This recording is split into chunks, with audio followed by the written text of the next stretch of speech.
Good evening and welcome to Sydney Parade for the last home game, in fact the last game for the women's first of the 2023 season. It's a league game and once again, same as Saturday, it features Malahide. So, with the Irish players all off in the Netherlands having completed a clean sweep against the Dutch,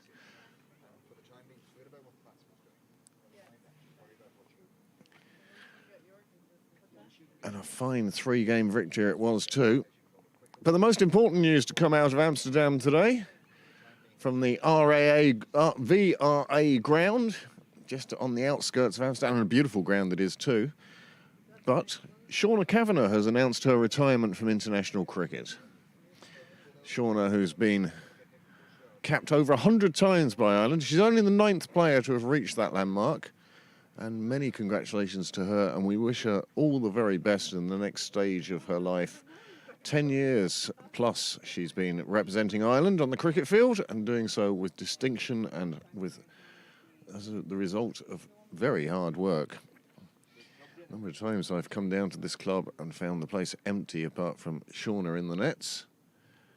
Trained very, very hard. An excellent Pembroke member. So we wish Shauna all the very best, and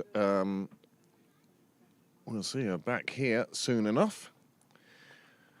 Tonight's scorer is Graham Mooney. The umpires are in the middle. And I just see off to the left of the pitch, a bit of underage training still going on with Nick Stapleton, Joe Prendergast, and I think... Is that Connor from Merion talking to Joe? So shaking your head was totally wrong then. Well, it'll be interesting to see how this game goes tonight. As I say, last home game for the women's firsts. Their strength will be in the bowling. I can see the bowlers warming up to the left of the to the right of the screen. Zoe Bell, Anna Beale, Kim Lee McDonald, Very Nickel, and Cheeky, Venchika Shukla. Malahide are also warming up. We have no idea who's won the toss or what the toss was or where we're going with it. But at the moment, we shall just enjoy the scenery of Pembroke. Well, that says Pembroke won the toss and decided to bat, but do you believe that for a minute, judging by what's going on right now? Well, I have no idea. A lot of rain expected tonight.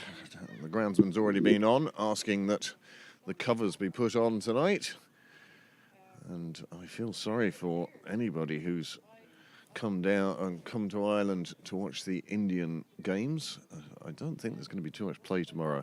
There is the Pembroke 11 for tonight. Very Nickel, Emma Mullin, Isabel Jennings, Claire Shillington, Pippa Guy, Zoe Bell, Anna Beale, Hannah Little, Mary Waldron, Kim Lee McDonald, and Vanshika Shukla. That's the 11 for Pembroke tonight. It appears both teams attend the same barber and do their shopping in the same shop. Gemma Diwali, Bella Armstrong, Maria Kerrison, Anna Kerrison, Beth Deacon, Juliet Evans, Sarah Condren, Tegan Diwali, Isabel McCormack, Maria O'Halloran, and Emma McMurray. So, full teams for both sides. Well, I suppose Premier League cash would be very disappointing if they weren't two full sides. Play will be starting very shortly. I believe, from looking out there, that Pembroke will be batting first, and that's what it said on your screen. Pembroke had won the toss and elected to bat first, so we'll see how that goes.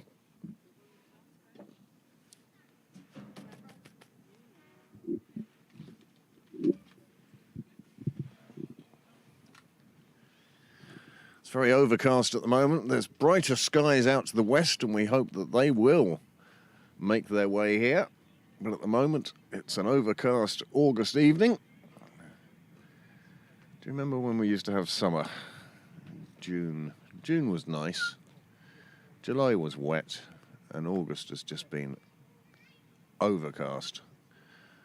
It's been a licorice all sorts sort of month for the weather. We've had some days where it's been nice, some days where it hasn't, but most of the days have been just, well, to put it in my finest meteorological version, it's been bleh.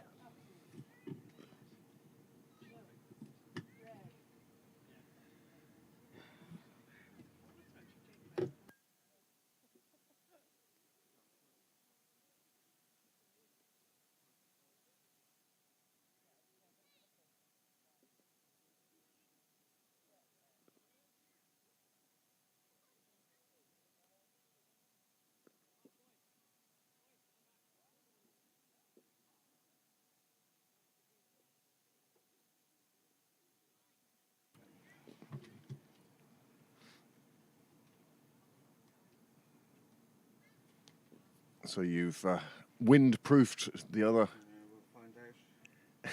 Well, you'd need a bit more of a windy day to find out if you actually needed to go to all that trouble. Final huddles, at least I hope it's the final huddle, is on now.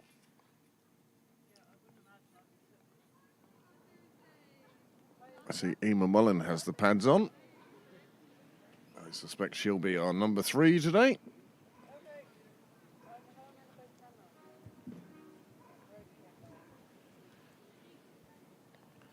Two minutes till the scheduled start time.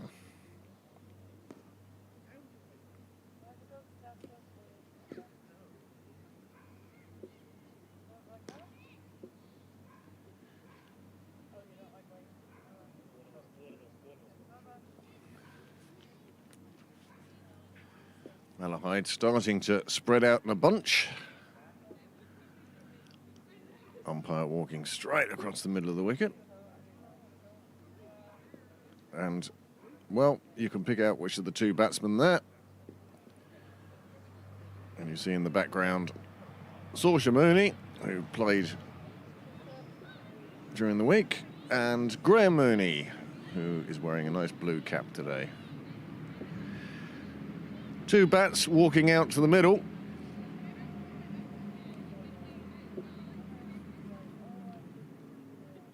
And with Graham scoring, and many thanks to Graham for that, we'll be getting live score and names will be appearing on your screen. Malahide all ready to go. And it looks like Pembroke have sent out the experience of Waldron and Shillington. It's got to be 250. I didn't put it there. They confused me by going out so early. Well, there you go. Welcome to the commentary box now. No. I saw you did a bit on Sunday. Very, very little. I still heard your voice there. Keeping all of our viewers informed. And it looks like Malahide have a sub-fielder, Saoirse Mooney, filling in. Just behind on the 45.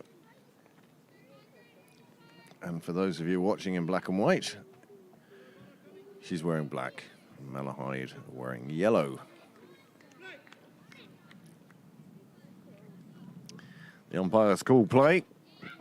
And we get this final game of the 2023 season for the women's first underway.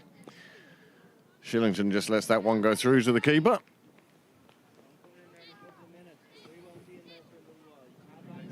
Good evening, Pooh. It's Thursday evening, one day left at work this week, and I'm getting to watch some cricket now. And I was in Cork on Tuesday. No, anyone going tomorrow needs to take an umbrella with them.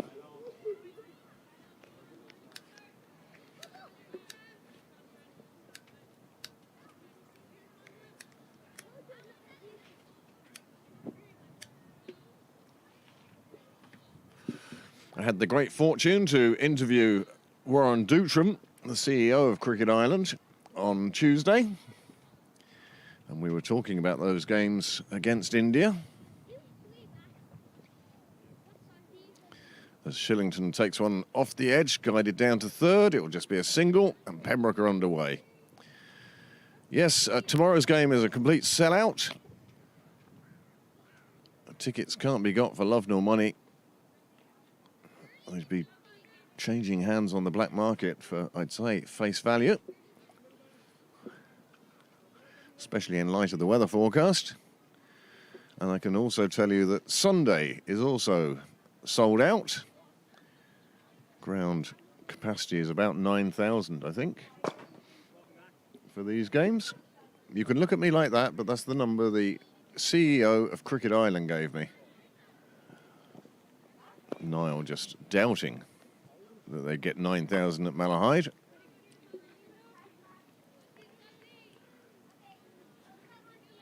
There are still tickets available for next Wednesday, and of course we don't know what the weather's going to be like next Wednesday. They have had 10,000. The England game.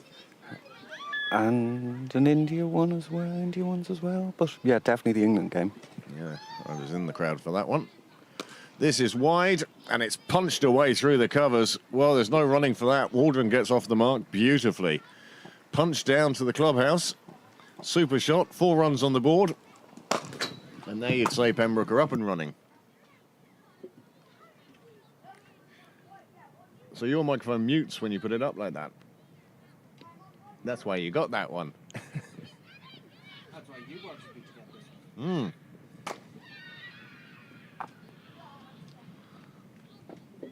Well, those people who got home early, or those people who work down to the south of County Dublin, Dart going past, heading back into town. And that will soon be taking the city centre commuters out to Malahide or Howth. And that's the end of the first over. 6 on the board.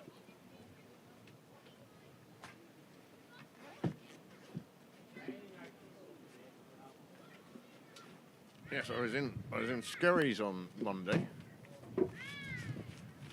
and then Cork on Tuesday. Bit of travelling.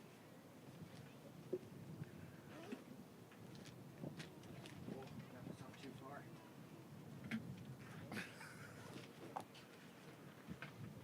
Well, there's Waldron. She saw the width on that on offer there. Stood tall and punched it away through the offside. 4 runs.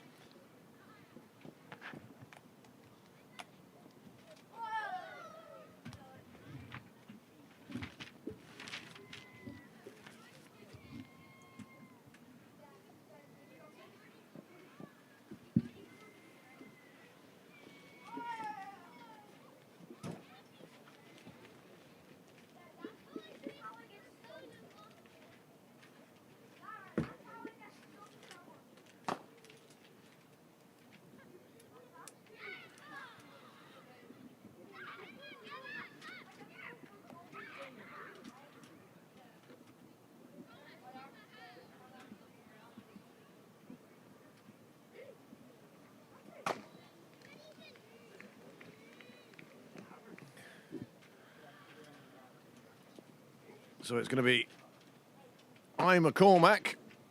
Isabel McCormack, left arm over. Comes in, bowls, just played away on the offside. Lets it run off the face of the bat through the gully region. They'll just pick up a single, and that will bring Waldron back on strike. Oh, no, that will bring Shillington on strike.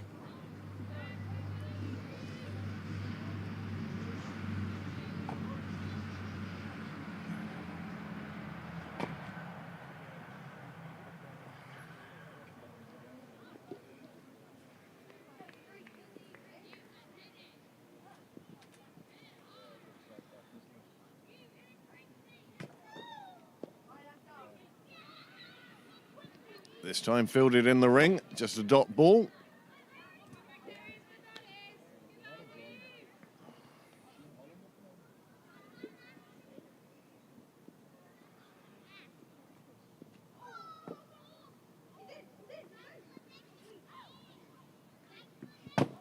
Well, that's a full toss and a high full toss.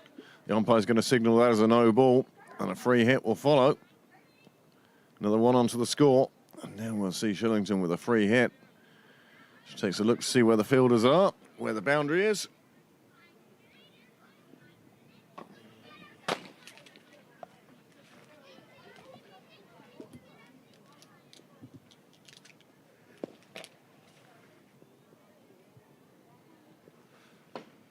Well, if you get a free hit, that's the way to deal with it. Another boundary.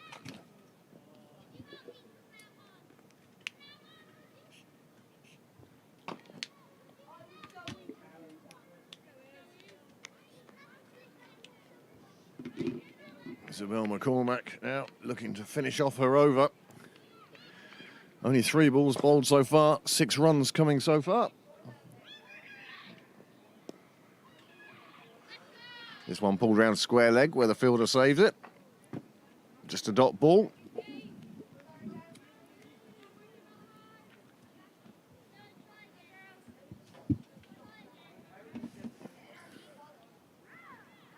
Twelve for naught the score after 10 balls.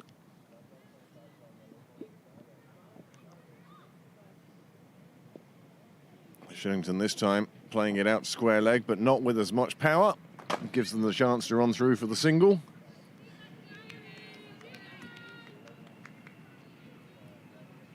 Just say when and I'll whip up a... Yeah?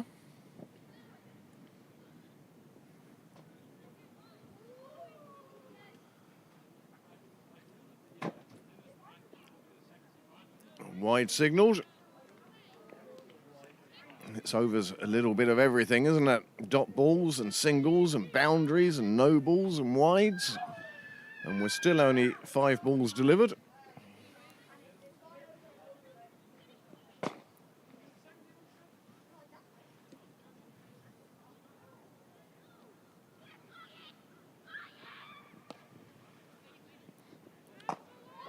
Another dot ball. They did think about the run, didn't take it. So after 2 overs, the score has moved on to 14 without loss. Well, that's how you deal with a free hit. Came down the wicket, took it on the full, and you can see there's no fielder in shot there.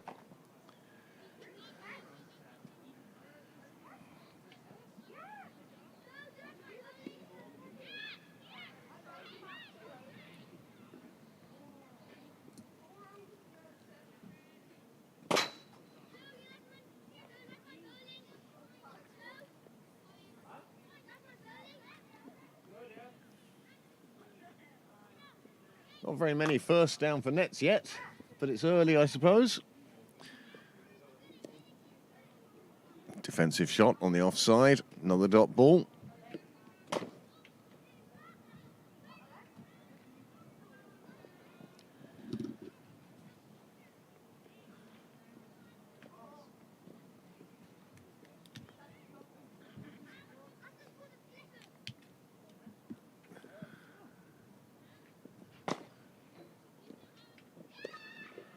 I was thinking to myself that these bowlers seem quite familiar, but of course these 2 teams played a Pilkington plate game recently.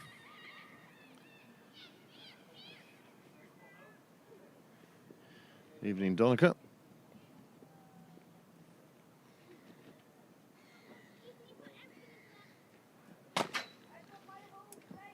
The new Pembroke flag flying proudly.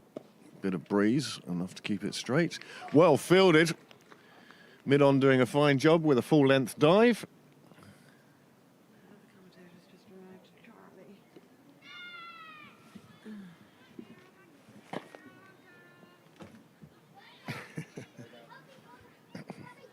Can I try yours?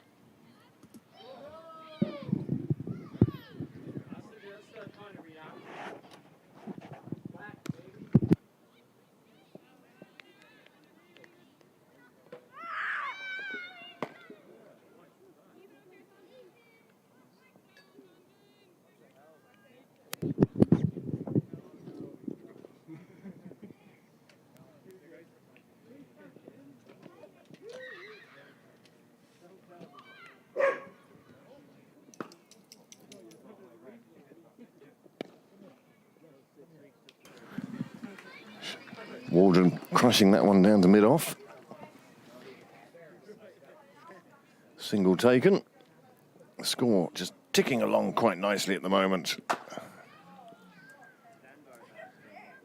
Much better over from Condren. She went for 6 in her first over. And so far, 5 balls gone. Just 2 runs taken. Beautifully played down to third. I've said it before, I say it again. Claire Shillington, still absolute class player. Could still be wearing the green of Ireland. Another couple of runs there. And that'll take the score onto 18 for naught. Just the 4 runs coming from that over.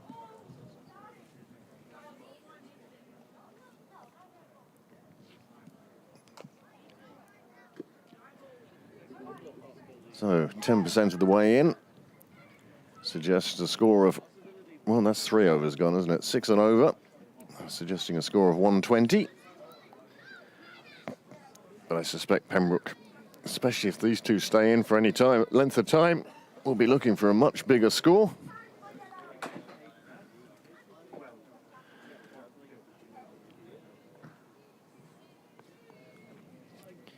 Quite a collection down tonight. Baseball Charlie, Andy Hill, Amanda Dunlop, Anna Lynn, Nikki Bell, Johnny Garth. So a bit of a crowd down for this. And there's Theo now. Evening, Theo.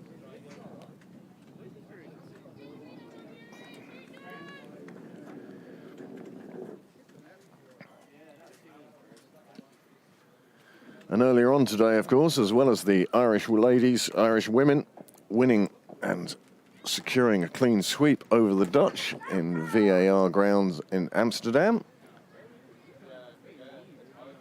The Munster Reds recorded a fine victory against the Leinster Lightning. They bowled the Leinster Lightning out for 137. Gavin Hoey was the top scorer, got 37. Nobody else really got in. Seamus Lynch from Terenure got about 30 as well. But apart from that, nobody really got going. Final total of 137. And Munster chased that down quite handily and won by, I'm going to guess, 6 wickets. It might even be more than that. Oh, Shillington has hit that, and she only at the end started to jog through for the single, but it made the rope quite safely. Another boundary. It was just in her arc, and she knew that once she cleared the ring, everything was going to be good.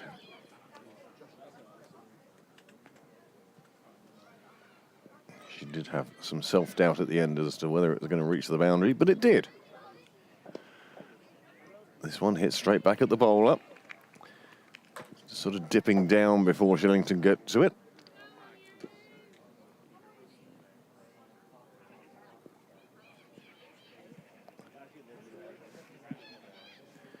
Many welcome to the 8 of you tuned in at the moment.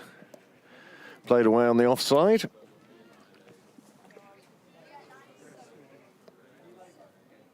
Six-o'clock bell ringing in the background down at the Marian Church. Welcome to the 8 of you tuned in at the moment.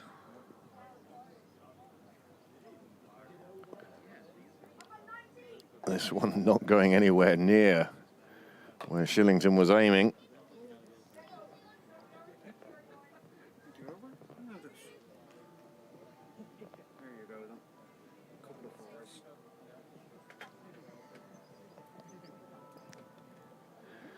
Now just queuing up a couple of the 4s that have been hit.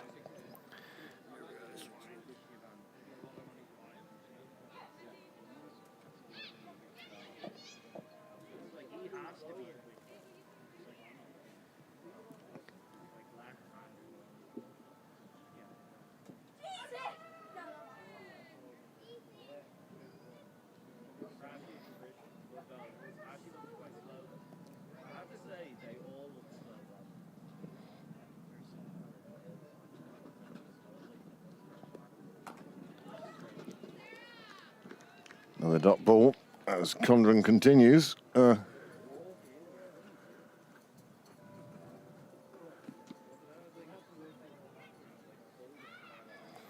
10 coming from that over.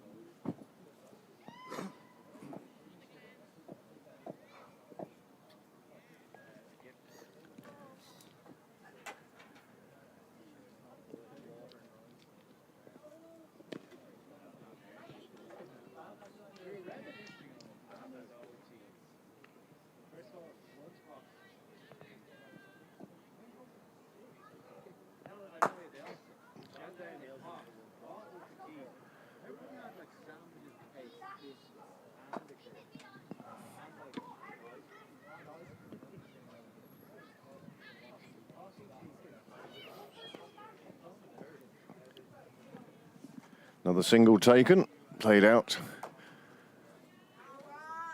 on the offside.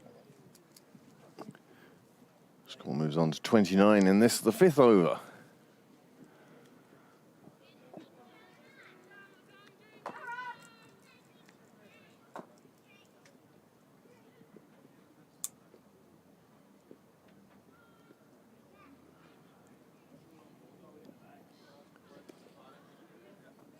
Another single taken to the fielder at point. Shillington quick with the call. Comes through. Score moves on to 30.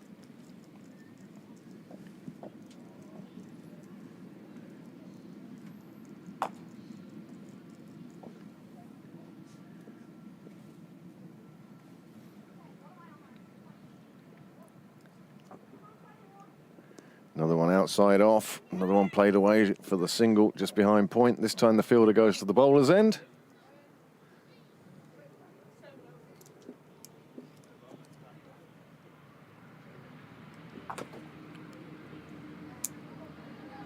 As the big old diesel makes its way, heading northwards.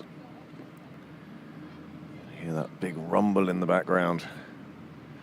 Well, the brighter skies slowly but surely making its way to Pembroke.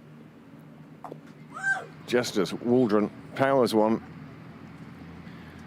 Boundary rider comes in, keeps it to a single. And that's the end of the over. The score moves on to 32. Without loss. Mary Waldron is on 14. And Claire Shillington on 16 from 20.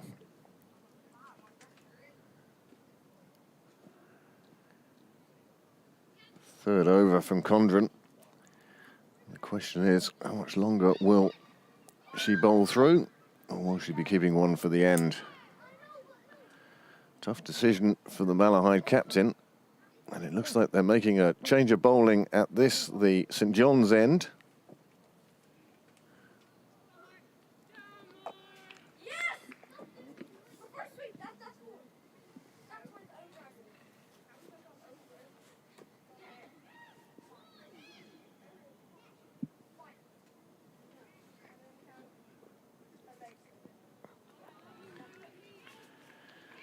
Maria O'Halloran, it is, who comes on for her first over of the evening. She was one of the better bowlers for Malahide on Saturday.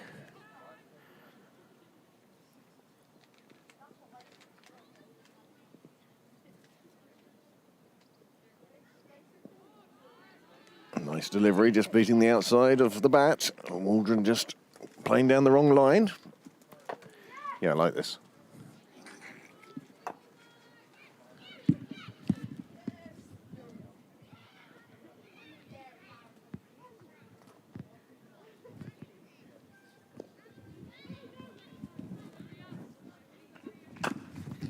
Another dot ball.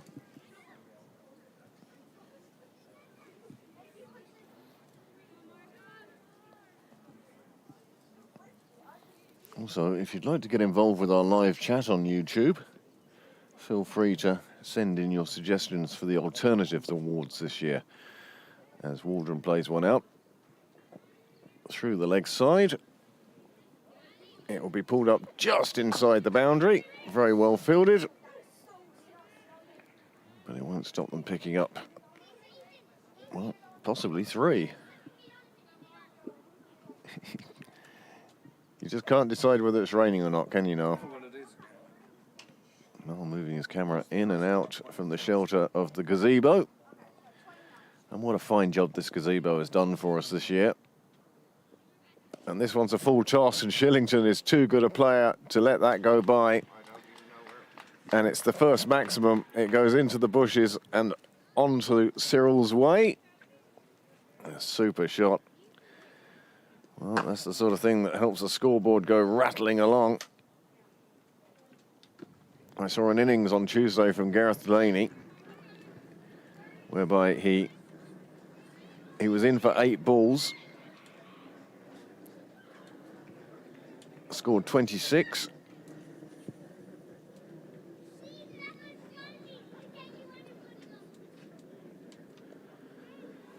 time just played away on the offside. Fielder there takes it. It's a dot ball. They've already taken 9 from this over, so no particular rush. And that's where the experience of Shillington comes in. Herself and Waldron, well, they've played more games than many of us have had hot dinners.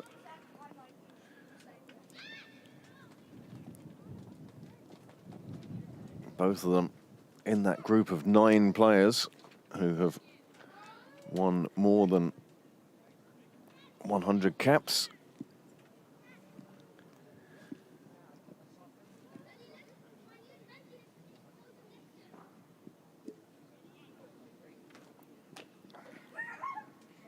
Of course, both retired now, which is why they're not in Amsterdam with the rest of the Irish squad.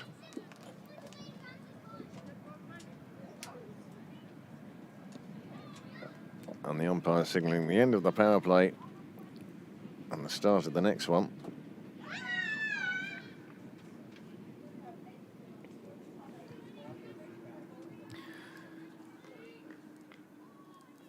Maria Kerrison it is now in this double change of bowling.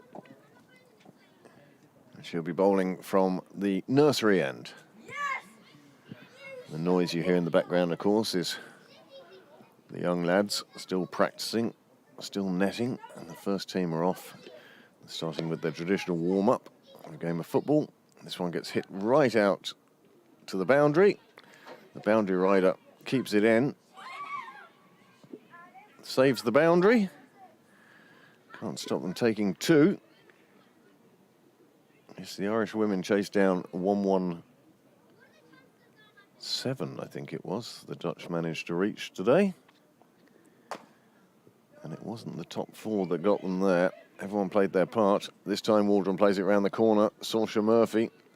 Mooney, it is. Fielding in her black hoodie. But she can't prevent the single.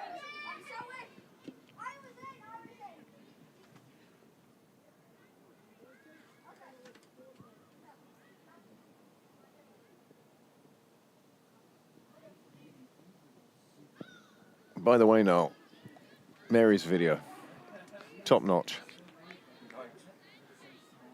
It was a pleasure to watch. The new camera's good though, isn't it? With the low stuff and all that. You amused yourself. I did. I thoroughly enjoyed that. This time down on one knee, pulled round to the leg side. Nobody's going to stop that. It reaches the rope and rolls away. Shillington adds another 4 to her total. She's now scoring at a run over a runner ball. 48 on the board. 7 runs from the first 4 balls of this over. Shillington just, well, is she pulling away from Waldron's score?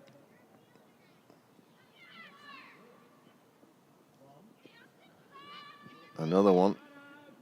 Umpire with a very early call of not out. As Shillington missed it, but it looked like it may have been going down the leg side. And the not out call not disputed by anybody.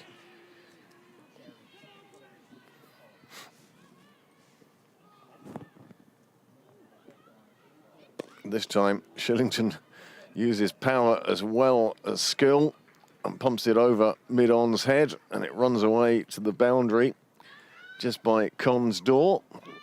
The O'Rourke's entrance to their enchanted garden. So 50 up for Pembroke in the 7th over, 50 for none. Mary Waldron has moved on to 20. And Claire Shillington has moved on to 30. And the score is actually 52, so there's only been 2 extras so far. Credit to Malahide. So often we see a large number of wides on this ground.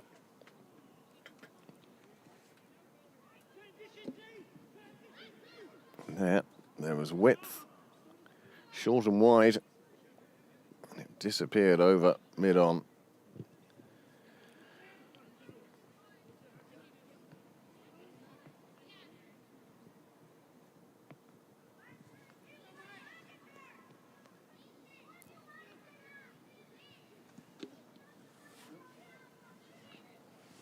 Saoirse's getting a break.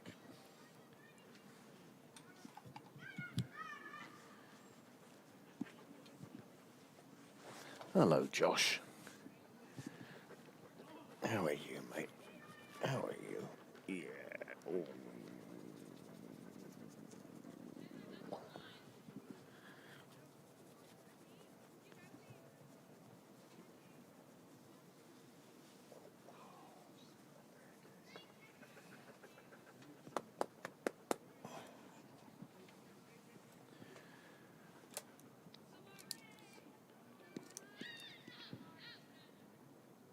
Now Halloran to continue for her second over from the St John's end.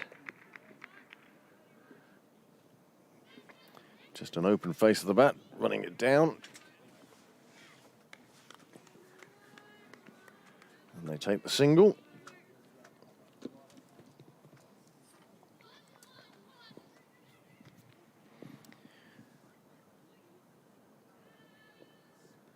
Well, this one, Shillington's got underneath, lifted it round the corner. It was a chance. If there'd been a fielder there, as it was, the fielder in the top right of your picture had to move a fair few yards to get to it, and by the time she did, well, gravity had done its work and the ball had reached the turf again.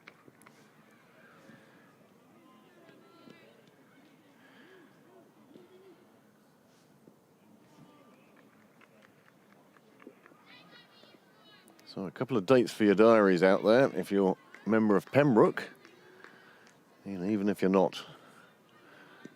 2nd of September, we'll see the annual dinner on the same day as the first hope to clinch the league. But after their defeat to Phoenix, well, nobody's counting any chickens yet. While Shillington's run the first one quickly, she's keen to get back for the second, and she manages it. Direct hit would have been interesting.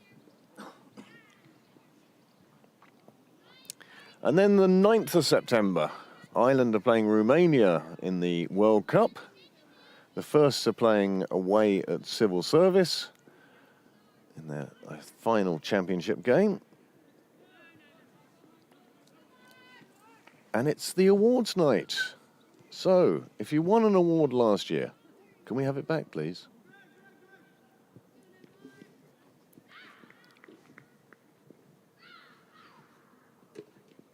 By that, I mean the club awards, the batting and bowling. And because we took a list this year of who won what and what it looks like, we know who you are and we know where you are.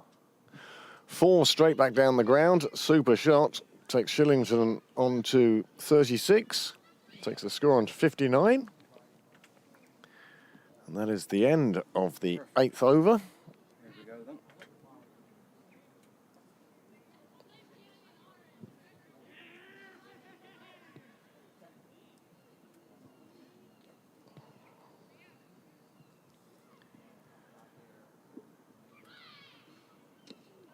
So 0 for 16 from 2 for O'Halloran. It's got to be tough bowling to 2 players of such class. Mary Waldron and Claire Shillington this year seem to be scoring runs for fun. And I suppose now they're no longer chasing international or interprovincial honours, then they are doing it for fun.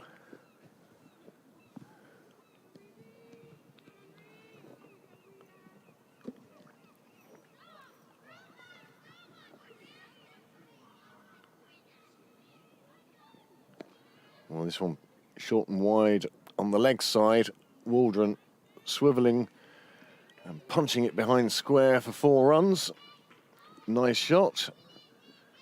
It will take her on to 25.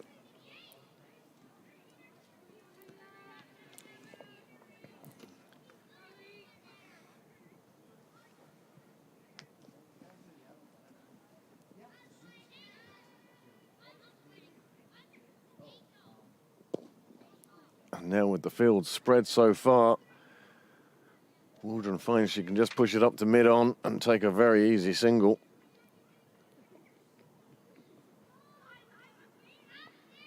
And Pembroke starting to look like they're going to put together a rather large total.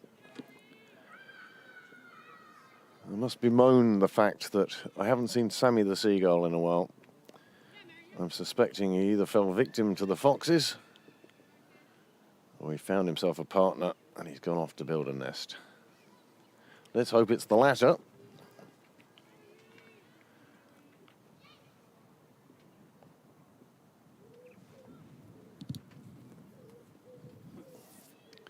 Pembroke at the moment content to just play the ball around and take the singles on offer. This one out to cow corner along the ground. Nice return throw, that's for sure.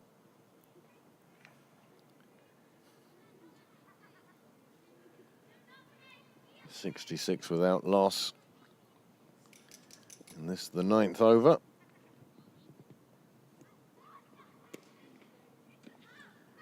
Dot ball as it's played away on the offside.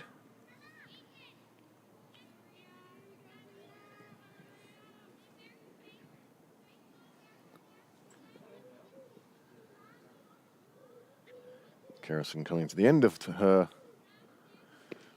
second over. And that's a dot ball, and that's a very good over. Just that boundary at the start and 7 coming off it, but good over from Kerrison. Score moves on to 66 without loss. And I can feel James Cresswell warming up.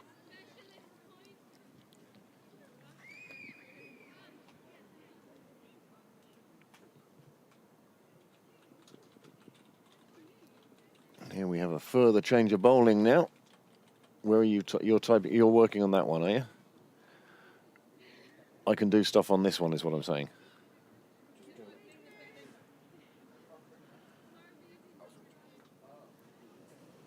Well, there you have it. Claire Shillington on 37, Mary Waldron on 27. As we'll come back to the bowling at the end of this over.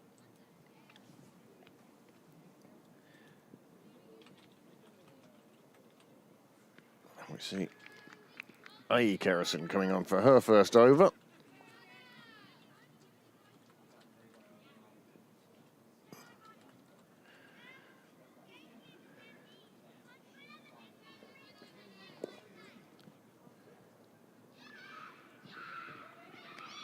Fifth bowler used today.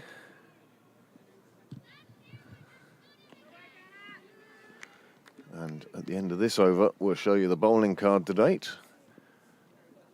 And then we might even show you how the worm is looking. That one outside off, it's left, it's going to be a bye. And Shillington has to, well, change gear to make sure she's safely got to the non-striker's end.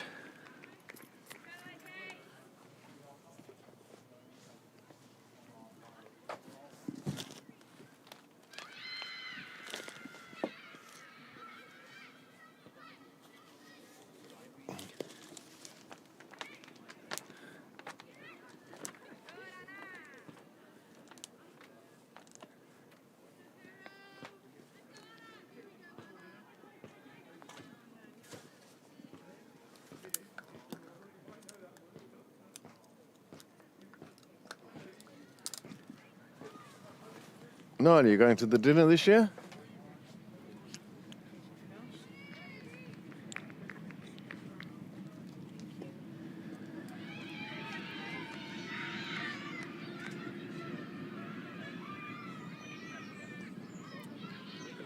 Well, no big blows from Kerrison's over so far. Just the 3 runs from the first 4 balls, plus a leg bye.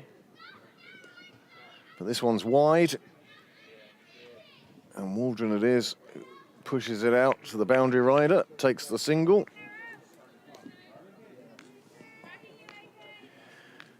And just 1 ball left of Kerrison's first over. Shillington down on 1 knee, plays it round the corner. The fielder isn't going to get to it in time. It does run away for the boundary. And that means that 9 runs have come from the over. Score moves on to 75 for naught at the halfway stage, with Mary Waldron on 30, Claire Shillington on 42. And here are the bowling figures for the first 10 overs. We'll just take a quick look at that. Sarah Condren, the most economical. And everybody going there or thereabouts, 8s and 9s. And perhaps Niall might just bring up the worm or the Manhattan, whichever he prefers, just so we can have a look and see where we are halfway through this Pembroke innings. 75 for none, and that's a fairly consistent line. In fact, that's probably as straight as I draw without a ruler. Welcome to the 12 of you who have tuned in for this. This is the final women's first game of the year. I don't know who's in the Pilkington Cup final. Noel claiming that precipitation is falling at the moment. He's putting his camera well under cover.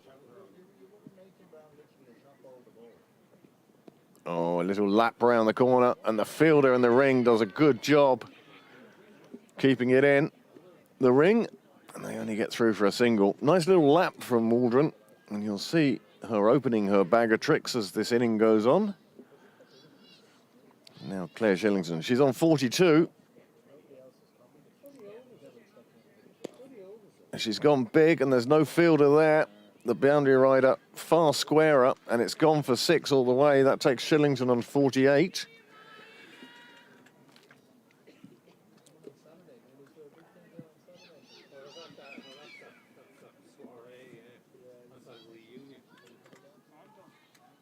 Could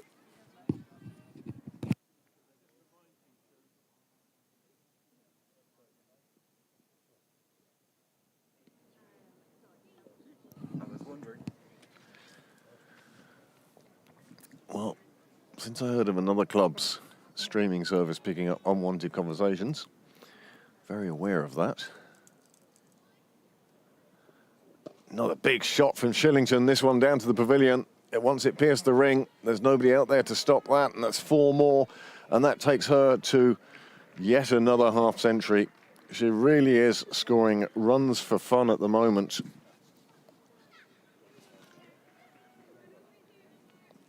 I would look up her career records, and I'm not suggesting that Claire's particularly old, but she was certainly hitting 50s well before records began.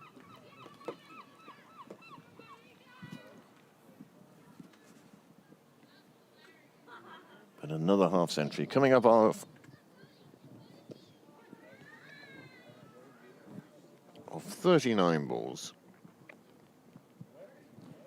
Another landmark ticked off for Claire Shillington. Earlier this season, she did score 145 for Pembroke up in Phoenix. Took that game away from Phoenix, that was for sure. Mary Waldron playing one out to mid-wicket, just takes the single. And another expensive over for Malahide. 13 off the first 5 balls. Score moving on to 88.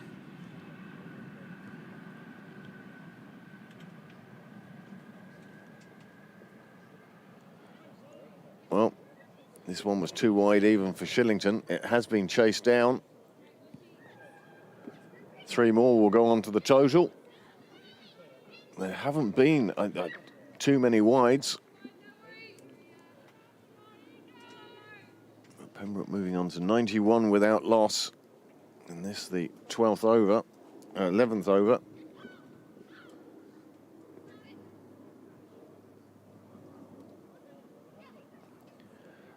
This one dropped down inside the ring. Another single taken on the call of Waldron.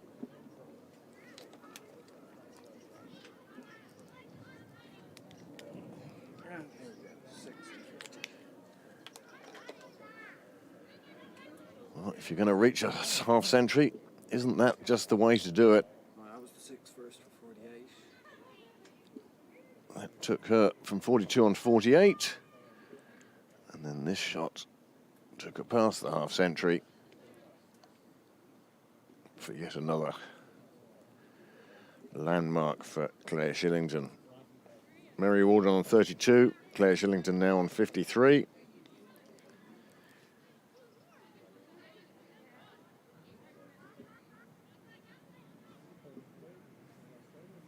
So Halloran finishes her 3rd over, and another expensive one. 1, 7, 11, 12, 13, 14, 15, 16, 17 runs being added to the total.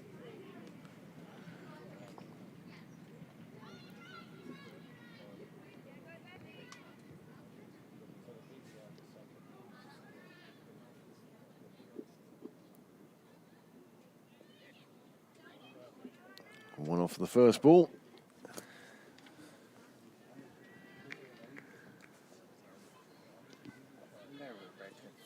They want to move the side screen.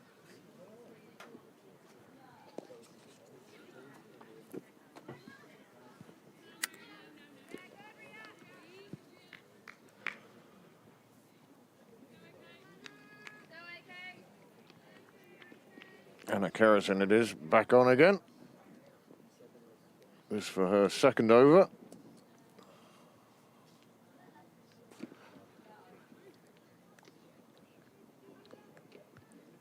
First over went for 8. And this one so far has gone for 4 off 3 balls. So a bit of consistency there anyway.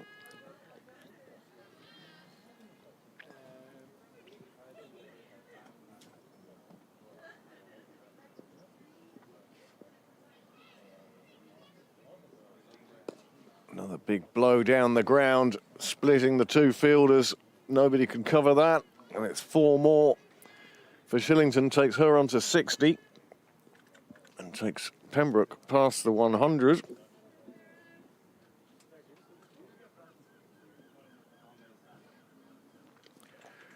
Another landmark. 100 on the board for Pembroke in the 12th over. Well, if we see the normal acceleration from here on in, it could be Pembroke are looking at 200.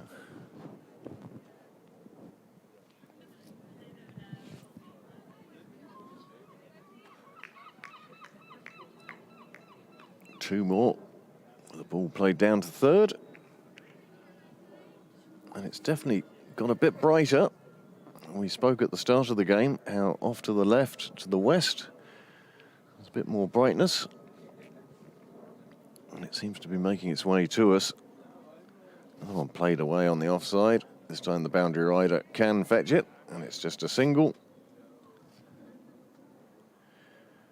Well, Pembroke have got to this stage of 103 without loss.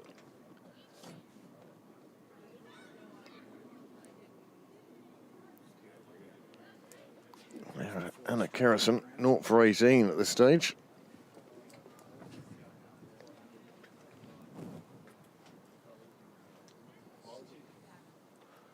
Yeah.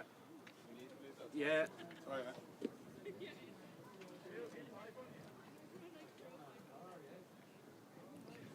So 12 overs gone, 103 on the board, a run rate of 8.58. As you can see from the figures at the bottom of your screen, these two going along very nicely. Waldron scoring at over a run a ball, 33 from 27. And Shillington is very nearly getting close to a run and a half a ball. And Pembroke themselves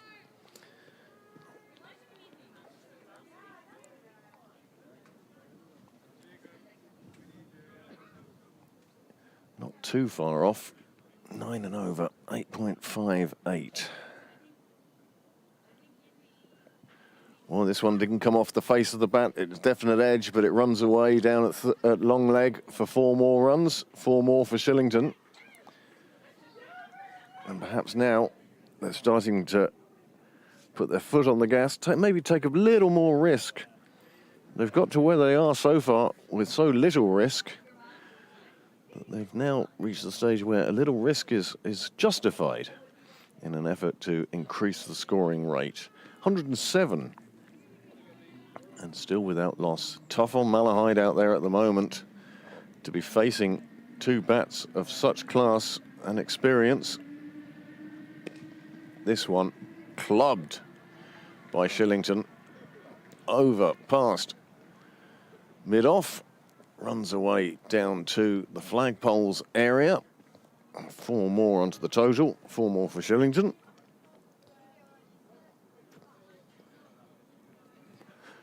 And that is 2 fours in a row now. 8 off the over. And the score moves on to Nelson. 1-1-1. Could this be the just little chink of light, the hope, the superstition that Malahide can take a wicket here now? Well, Shillington puts pay to that, playing it out to the fielder on the offside boundary, taking the single. The score moves on to 1-1-2. 12.5 overs gone, 7.5 overs to go. And what do you think the final total for this Pembroke innings is going to be?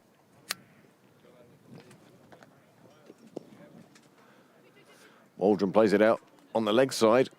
The call was 2-2-2, and it ends up being 1-1-1.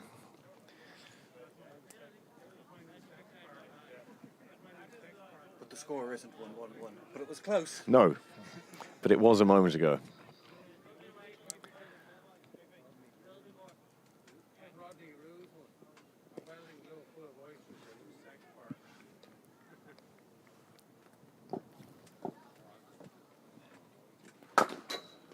Well, 19 of you tuned in now, watching this Division 1 game, Sprint Coatings Division 1 game in the Leinster Leagues.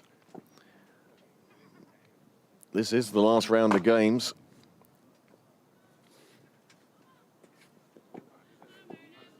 Clontarf, I think, are probably favourites to take the league title, or who else? 1 point ahead. Yeah, 1 point. Starting the day 1 point ahead is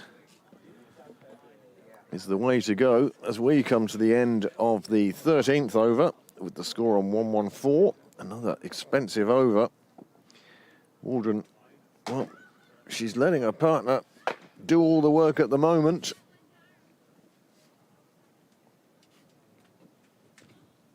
And that's O'Halloran bowled out. She finishes 0 for 43 from her 4 overs, just on a shade under 11. And Clontarf, I can tell you, after 11.5 overs against Leinster, are 105 for 2. Is it Leinster? It's Phoenix are 65 for 2 off 13.5 overs, and they're playing Merion. So it's between those two. The game in front of us. Bonus point, Papa. The game in front of us, really a dead rubber as far as the league's concerned, but not as far as these 22 players are concerned. Change of bowling now at the St John's end.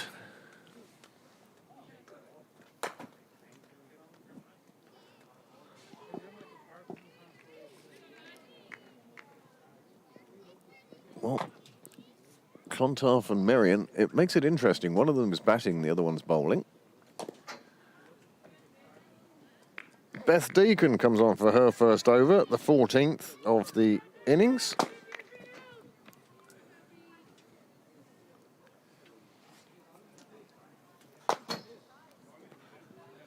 Yes, makes it very interesting that Merion are bowling against Phoenix, whereas Clontarf are batting against Leinster. Just 1 point between the two teams as they came into tonight. They will be watching the other game with intent interest, I suspect.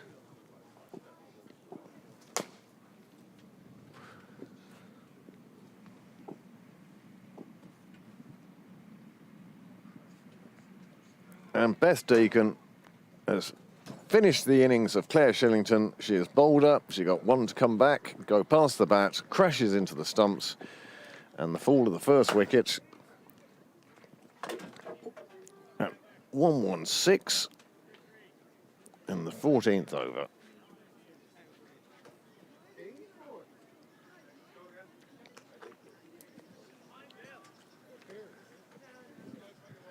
Well, whilst Claire Shillington makes her way back to the pavilion and the new bats come in, just to remind you that the Irish women completed a clean sweep against the Dutch today.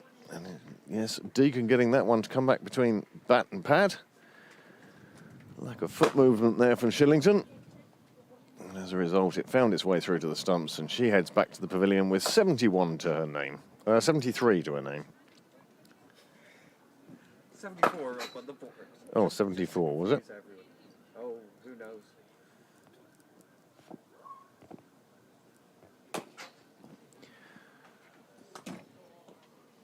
And the new bat coming out now, Isabel Jennings.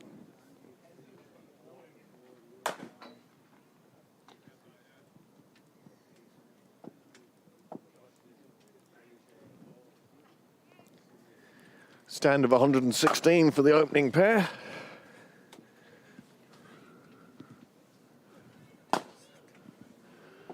Walden on 35. Isabel Jennings, of course, just about to face her first ball from Beth Deacon. Beth Deacon now, the only wicket taker thus far.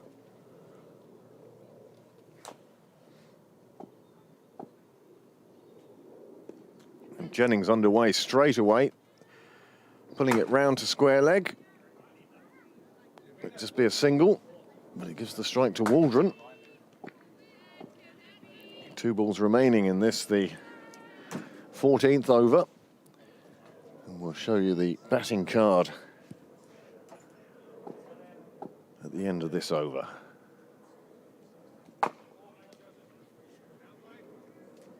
Waldron plays it away on the offside. Boundary rider goes to square, picks it up, brings it back in.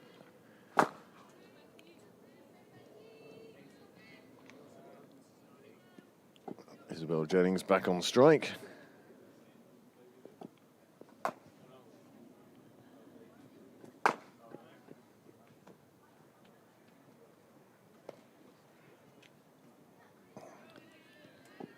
This one fielded in the ring.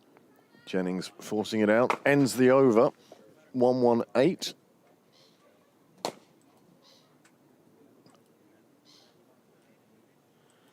And here is the batting card.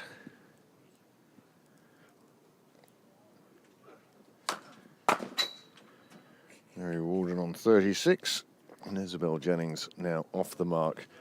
So you see there, Claire Shillington, 74 from 52 balls before she was bowled by Beth Deacon. And very impressive that there have just been the 7 extras so far in this total. 6 bowlers used now. And it's the 6th bowler who's taken the wicket and has the best economy rate. So 6 overs remain in this innings. 6 overs of batting for Pembroke in the 2023 season.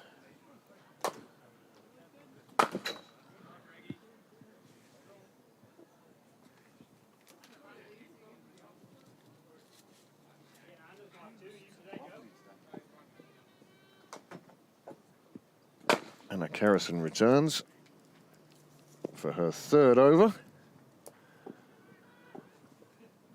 And Waldron starts off with a single to mid-on.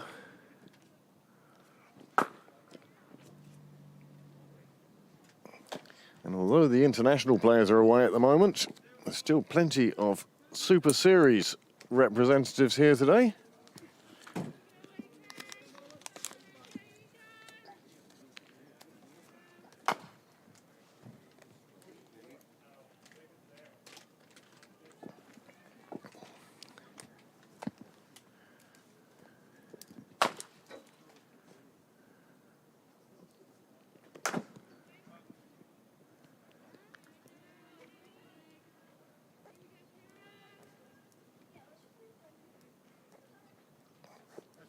We will keep an eye on the scores in those other games. We'll have a look at those between innings. This one's in the air, but of course the field is so well spread, there's plenty of room in there, and Jennings just picks up a single. And she's playing the perfect role at the moment.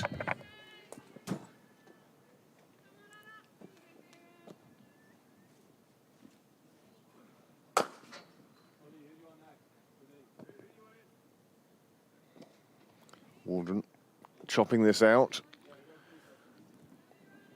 Condren it is doing the fielding in the covers.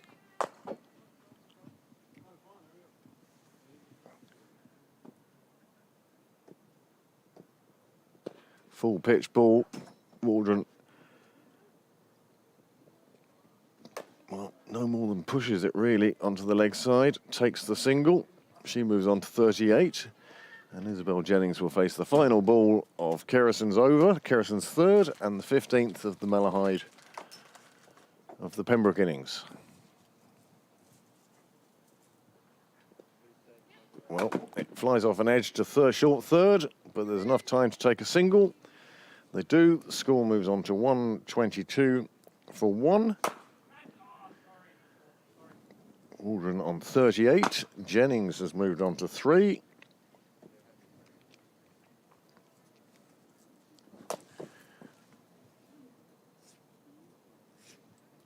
Let's see if this fall of wicket has done anything to slow the rate down. And you can see it has. Taking wickets, the finest way of slowing a run rate down, and it has done so far. But Pembroke already have passed 120. And even with 5 overs remaining, Malahide know they need a run a ball at least during their innings. And that can be quite an intimidating thing.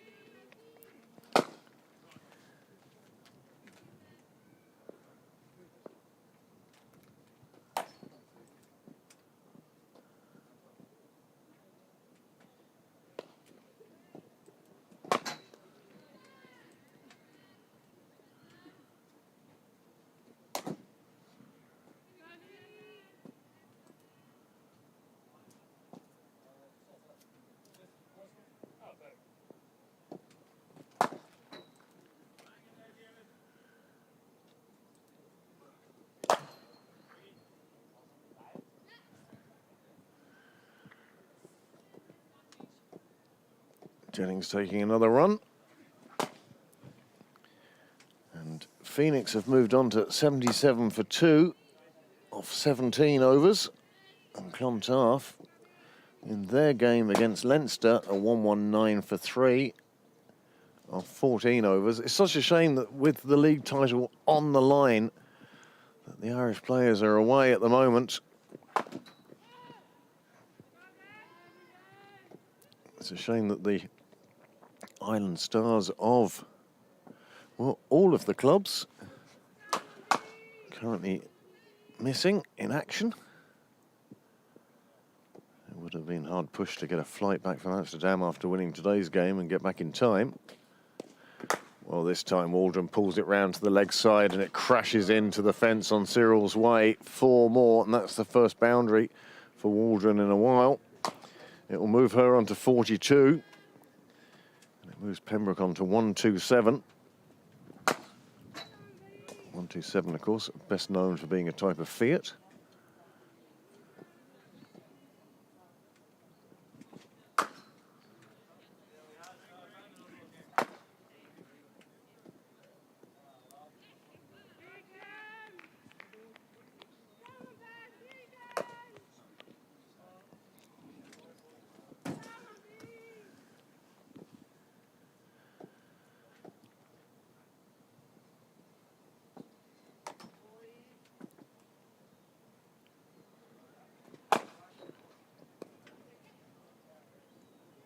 Played away on the offside. They're starting to take runs that maybe before they would have thought twice about.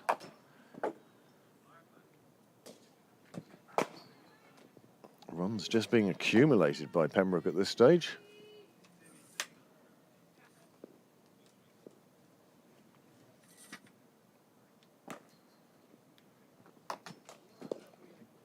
This time Jennings takes it on the full, plays it out to mid-on. Single taken. Score moves on to 130. 8 from that over. Waldron has moved on to 43. Jennings has moved on to 5. Beth Deacon now 1 for 12. She did have 1 for 4 in her first, but 8 from that innings, 8 from that over makes a bit of a difference to her figures. And we go into the final 4 overs. The wind picking up, the light not exactly brilliant tonight. No sign of any sunlight. I can see a few clouds that have obviously been lit by wherever the sun is at this stage. But certainly the days of midsummer are behind us, and we're at that horrible stage where the evenings start closing in. The first hint of that, of course, is the change in start time, 5:45 tonight.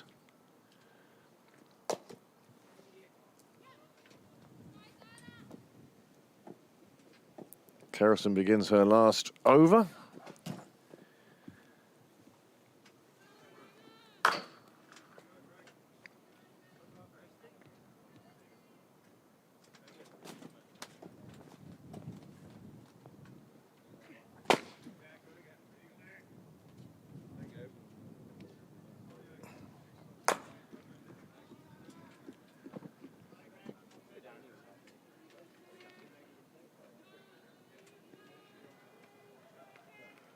dot ball. Not seeing too many of those this evening. Pembroke have been quite good about moving the ball around. This one, long on, does the fielding. Isabel Jennings makes sure that 2 runs are taken. Waldron moves on to 45.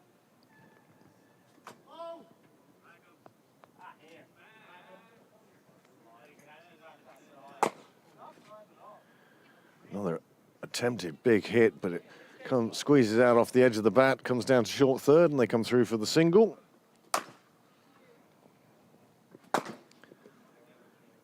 Well, Pembroke haven't had the league campaign they would have wanted this summer. They did reach the cup final, where they lost to Merion, and Merion still in pursuit of the double. Jennings takes another single. Waldron now just 1 blow away from another half century.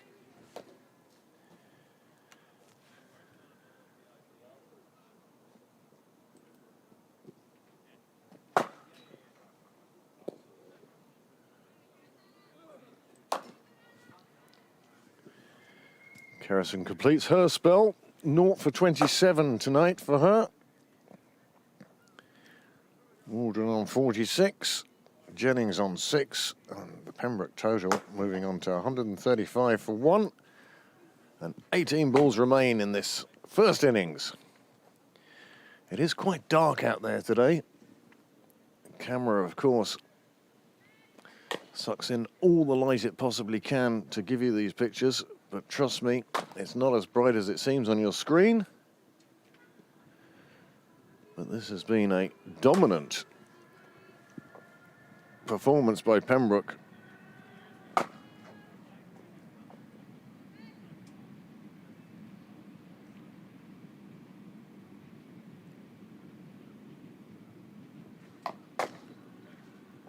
Well, I'm just reading on Twitter at the moment, just as Beth Deacon starts her 3rd over. Jennings powers that one through the offside. That's going to run away to the boundary, and that's the finest shot she's played in this innings, and it takes her to double figures. Well, I regret to inform our viewers, passing of Neil Taylor. He was a former captain of Phoenix and Trinity. He played for North Leinster, and what I suggest is quite a while ago, played for Irish schools and Irish universities.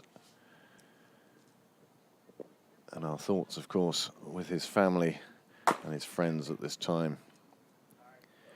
Always sad to hear the passing of a stalwart of Leinster cricket.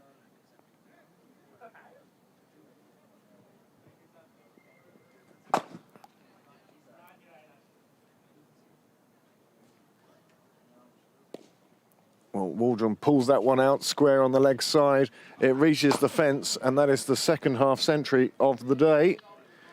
This time, Waldron gets there, 42 balls, just slightly slower than her opening partner did. But that's a fine knock from Waldron. 50 off 42 balls, providing ample support for Shillington earlier on, and now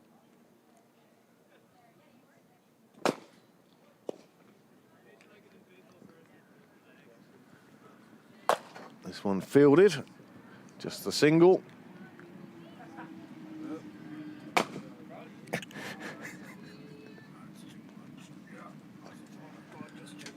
Well, we're getting the starts of a shower now.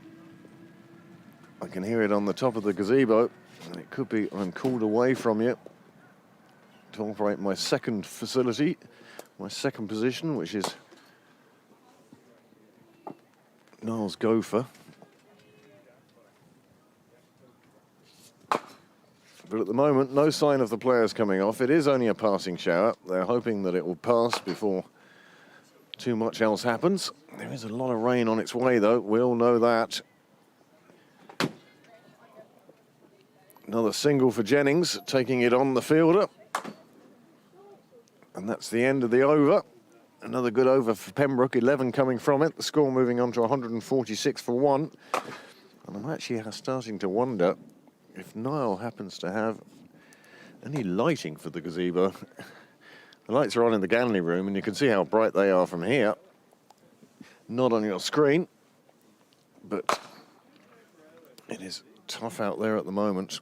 Beth Deacon 1 for 23 now from 3 overs. Still the solitary wicket taker today.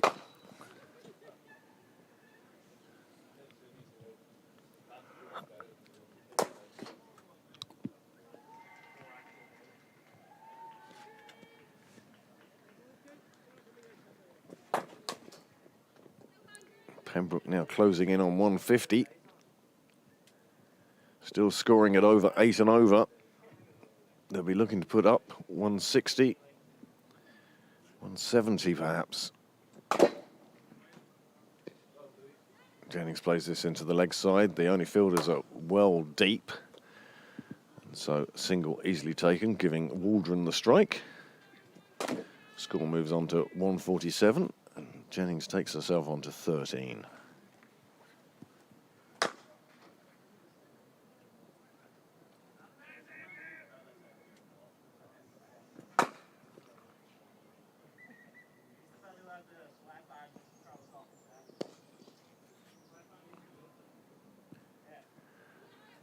This time they're looking for 2. Isabel Janus have to run, and she gets there safely. Another 2 to Waldron, another 2 for the total. We move off the snooker score of 147 and move on to 149. Is it actually raining, or is it just your haircut has made you far more sensitive to what's going on out there? It's been raining on and off. I've gathered that from the way you keep shooting in under the gazebo. This time Waldron puts it up in the air. It's going to land short of the 2 fielders there. Perhaps a chance on another day, but not today. And that brings up the 150 for Pembroke.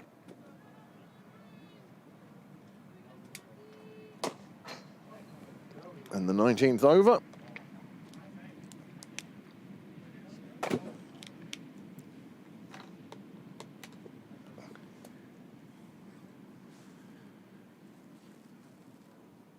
Just the 9 balls remaining now.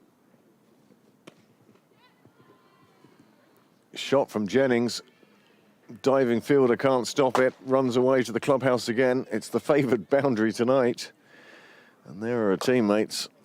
And at least one of those is padded up, and has been padded up for quite a while. That wicket fell in the 14th over, 13.3. With the score on 116. And these two now getting very close to a 50 partnership of their own. Jennings on 17 now. Waldron 54.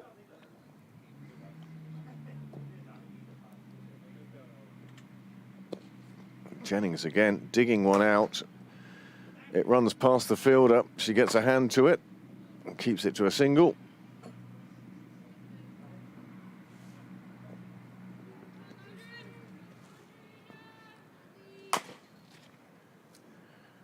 Condren it is, bowling her 4th over.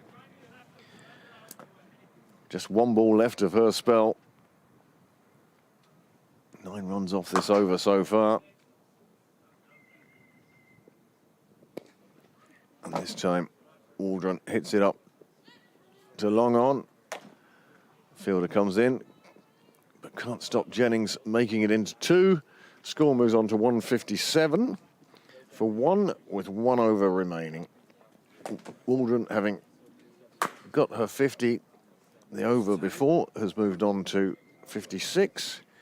Jennings moves on to 18, and Condren finishes for 0 for 25 from her 4 overs.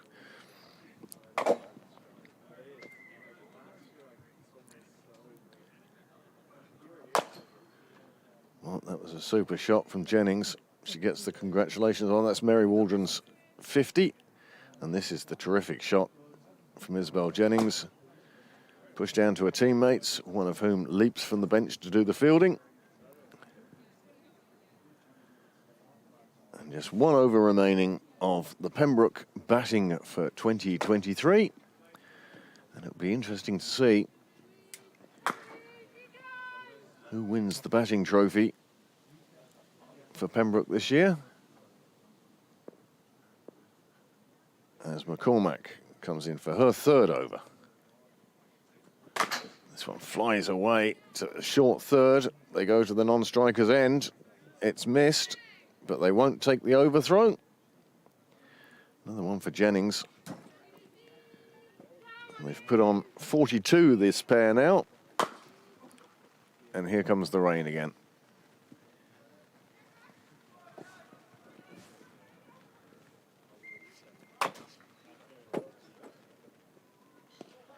Well, it's short and on the leg side, and Waldron's not going to miss out there. Another 4 for her, another 4 for the total. It does take it over 160. And they're now in pursuit of that 170 we were talking about a few overs ago.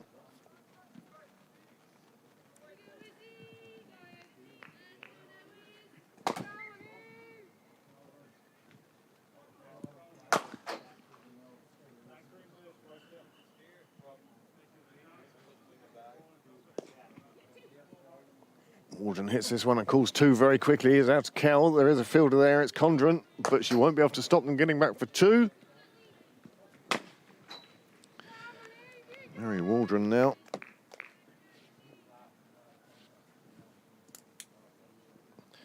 Just 12 runs behind her opening partner, but what she has done is she's been there for the 20 overs. Just 3 balls remaining now. Goes for the big reverse. Jennings wide awake. Gets through. And it's signalled a bye. Waldron not making any contact with that at all.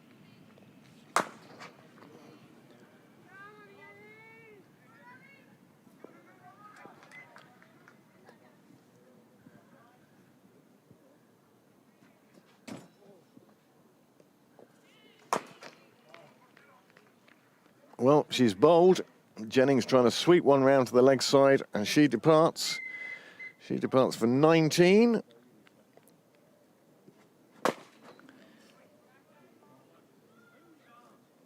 She's provided an excellent foil to Mary Waldron.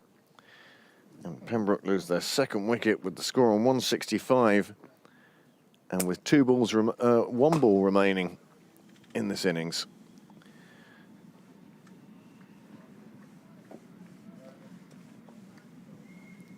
Well, we said that somebody had been padded up for a while. Generally, your number 4 is padded up at the start. But she's had to wait 19.5 overs to come in. Here it is. And here is the wicket. Just playing around it. Down the wrong line and across bat. And no surprise that that one took the stumps. To be fair, it's the time for it. Absolutely. Niall suggesting it's the time for a big swipe across the line.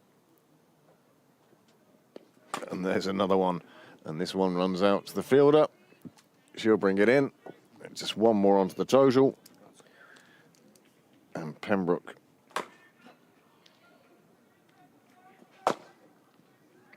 will finish on 166 for 2. Big total for Malahide to chase down. But we'll be back in 10 minutes to find out if they can. Well, I tell you, it's going to get a lot brighter in a few minutes. But until that time, we'll say, see you in 10 minutes.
And the second innings is underway. Welcome back. Anna Beale opening the bowling from the St John's end. Bella Armstrong, number one bat for Merion.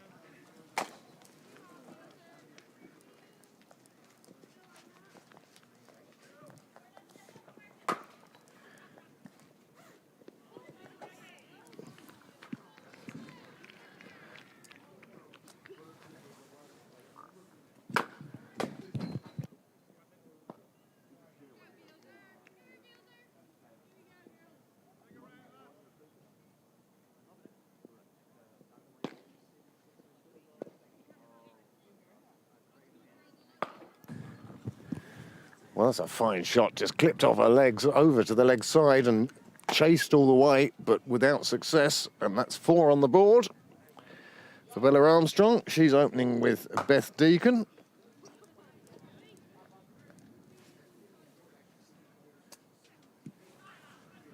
And Malahide off to a fine start.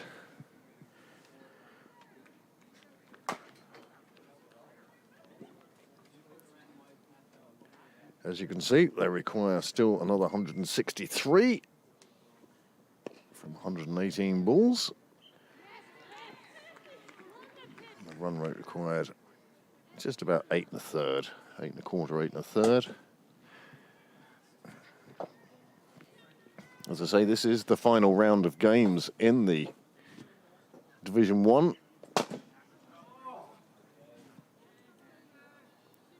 Turning down the chance of a single on that occasion.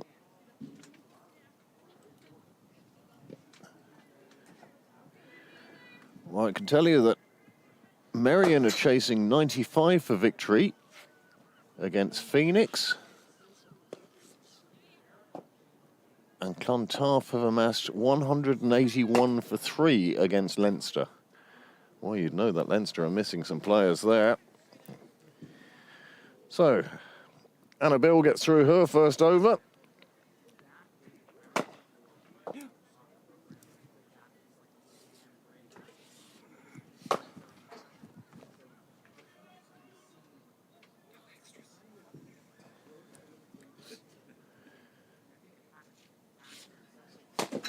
And the score at the end of the first over, once the scorer sorts himself out.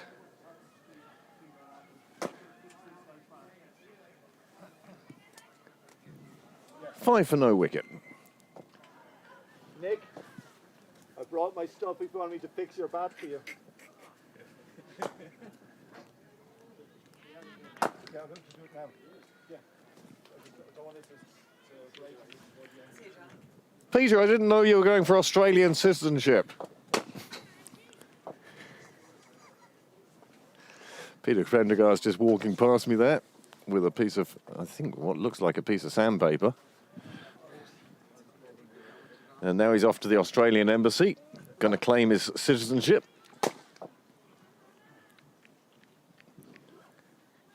Hannah Little now bowling from the nursery end.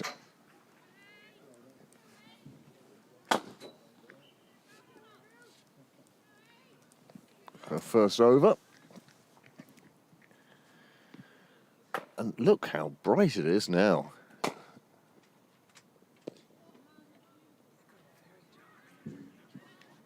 Ridiculously dark, wasn't it?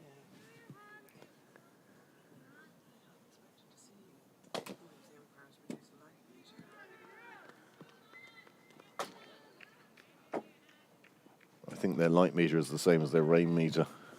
Can I see my hand in front of me and is it getting wet?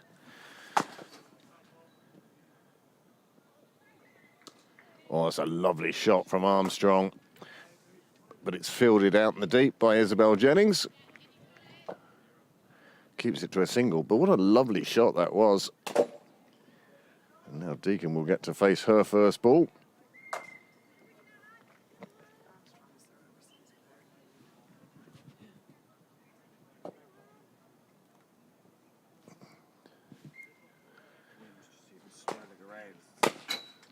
Where's it coming from? I don't know. This one goes down the leg side, and there's a wide.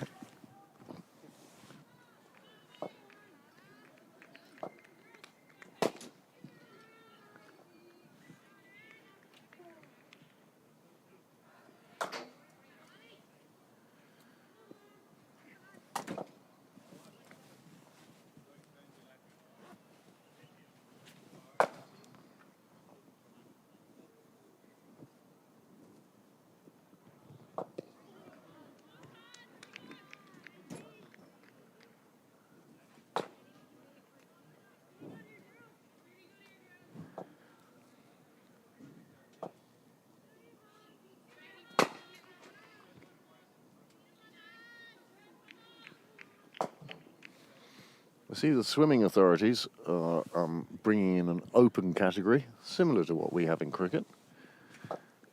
They're hoping hoping that that will solve any controversy about who races it under what. Swim Ireland or international? I think it's FINA, Which is the Federation of International Nautical Astronauts. Yeah, well, they were under pressure to do that.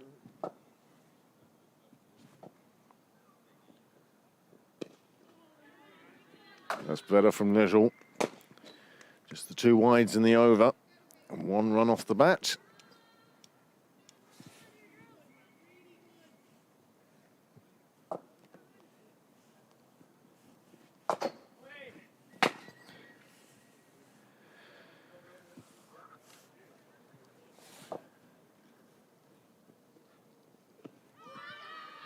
Pembroke currently 4th in Division 1.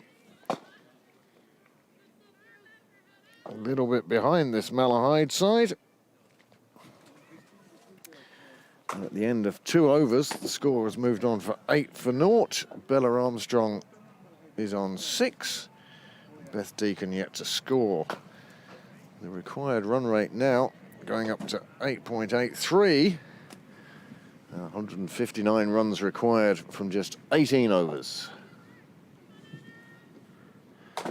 It is a bit brighter in the middle now.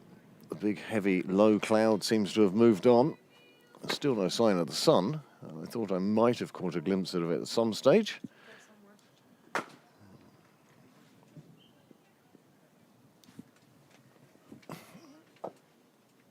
And it's Anna Bill that continues. And Bella Armstrong continues in the same vein. Shukla does the fielding. Plenty of encouragement and gratitude of her teammates. Chases it down. Bella Armstrong gets 2. And Malahide reach 10 for none.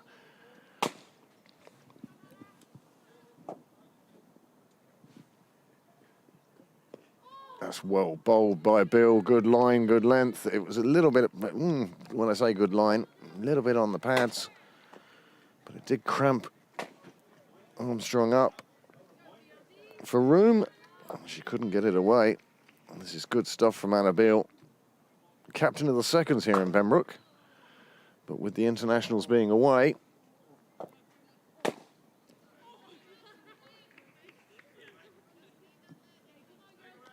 she's not only on the first, but she's opening the bowling.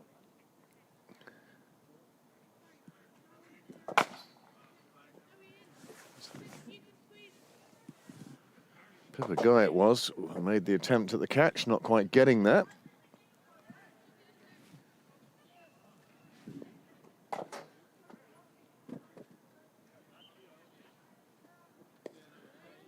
It's a good delivery from Beale again. Deacon doing the wise thing and just playing it out on the offside.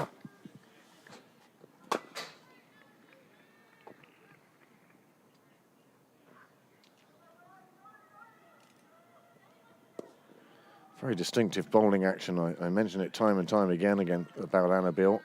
She remains very square on through her delivery.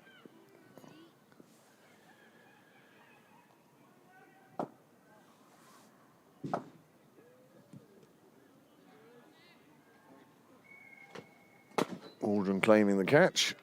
Umpire signalling the wide. That answers the appeal, I suppose.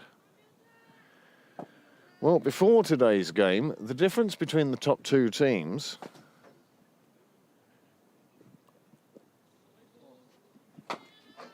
was 0.09 of a percentage point. 1 point.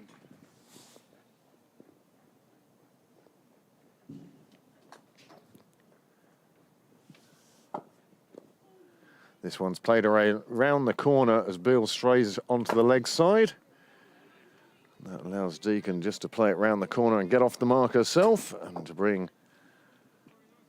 Well, it would have brought Bella Armstrong back on strike, apart from the fact it's the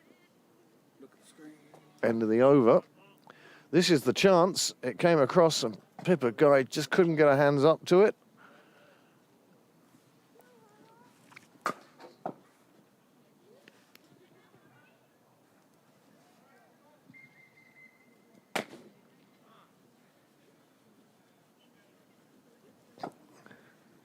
Hannah Little to continue then from the nursery end.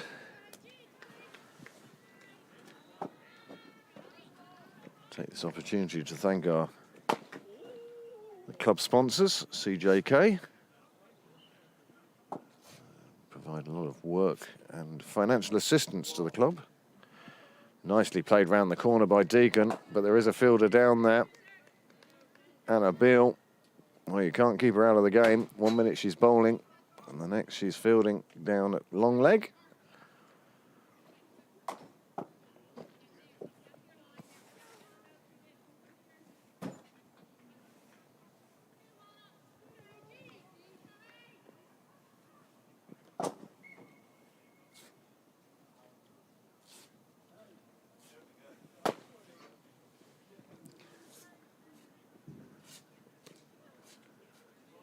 Armstrong trying to play that one away through the offside, not really timing it. It just ran out to Claire Shillington, fielding in her usual extra cover position.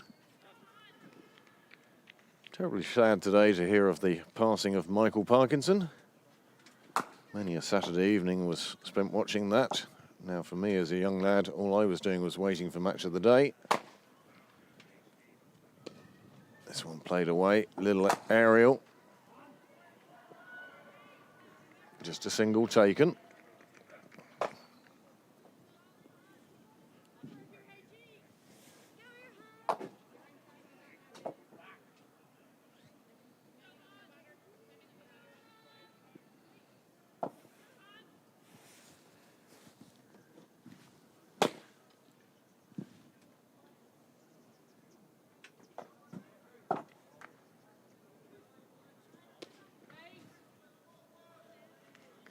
Good decisive call of weight, probably a wise decision.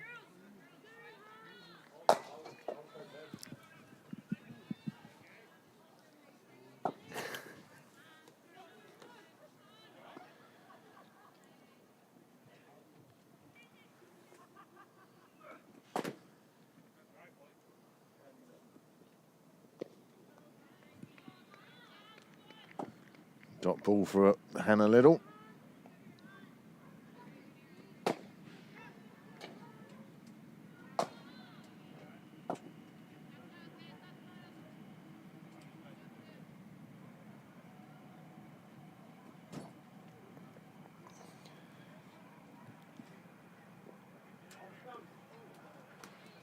Well, this one beats everybody.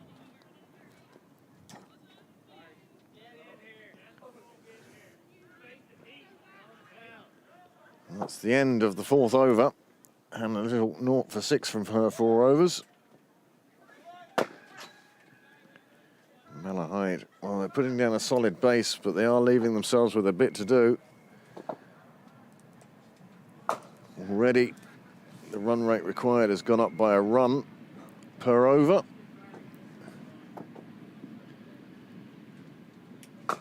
Getting close to 9.5.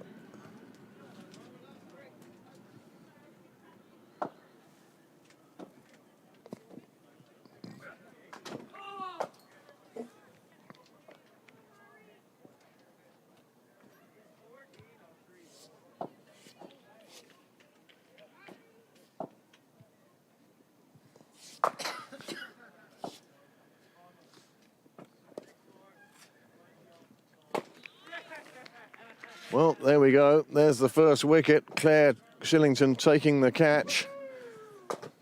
Very Nickel picking up her first wicket in her first ball. And that's Beth Deacon gone for 3.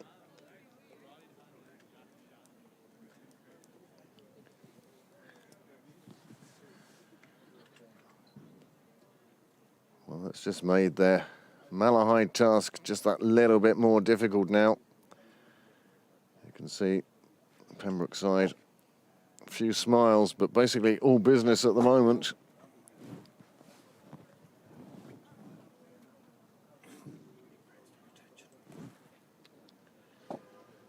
Very Nickel delighted with that one. Just lifted there. And the simplest of catches for somebody of Claire's experience. and ability. Taking it over a right shoulder.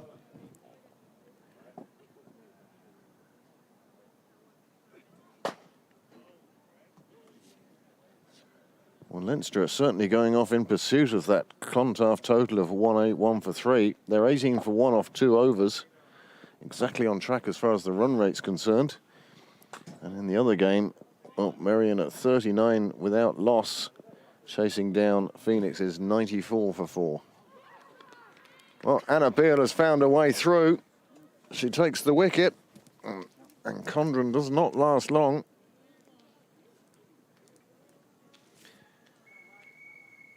She goes without troubling the scorers. That's the second wicket down. Oh, very nickel, sorry. Thank you to my technical director pointing out my errors.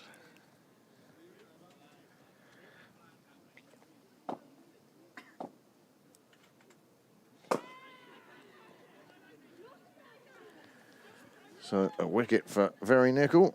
There you go. 2 in 2 balls. She's on a hat trick. There's the first one, getting through that gap between bat and pad. Second one. That's the second one, is it? I've already shown you the first one.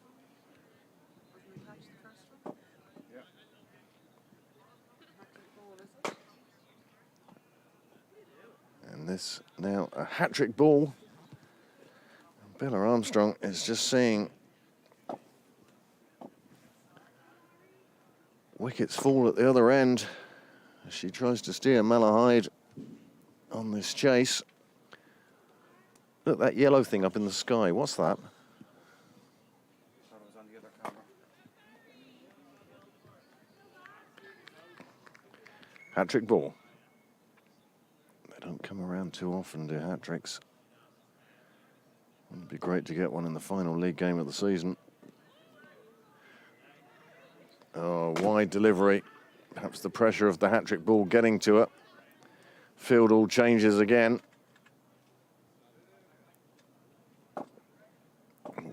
Wicket, wicket wide. You'd almost think Donald Clisman was bowling.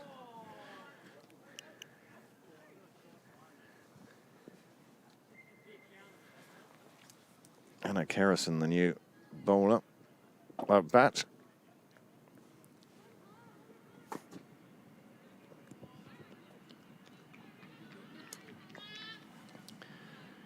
She gets away from the striker's end.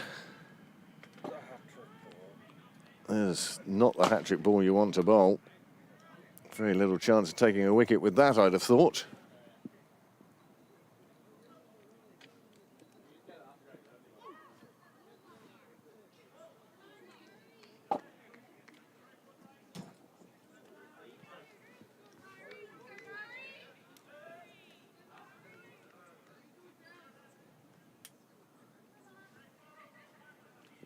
See Greg Hollins wearing his IRFU top today. Nicely played round the corner by Armstrong. There is a fielder out there. It will just be a single. Of course, to remind you, the Irish women completing a 3-game clean sweep against the Dutch today in Amsterdam. That's why this final round of Division 1 fixtures doesn't feature those players.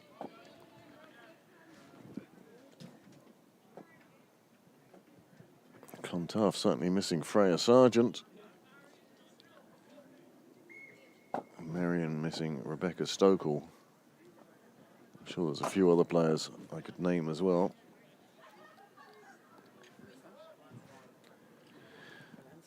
No, for playing for Ireland at the moment in the Netherlands, so they're not available for this crucial final round of games.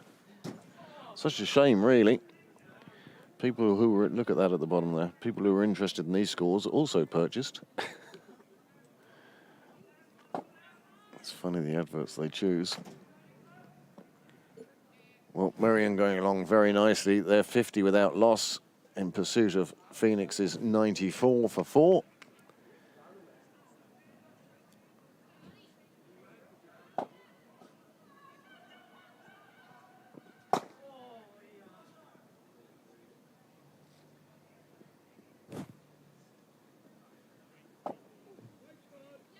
Waldron trying to go down to that one. It sneaks past her. There will be extras here. They're going to look for 2, and they're going to take 2. Armstrong making sure that Kerrison was going for a second. And in fact, it's 3 more onto the board.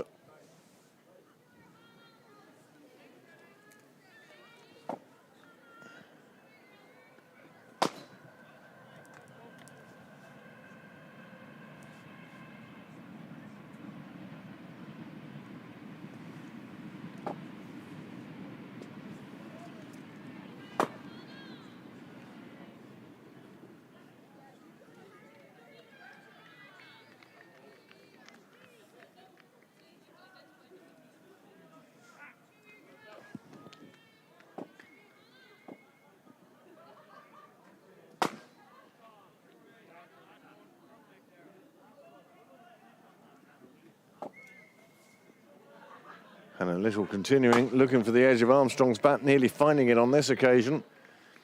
Armstrong gets away with it. And after a few wides, Little finds a super delivery, and it's that consistency she wants to find that delivery more and more often.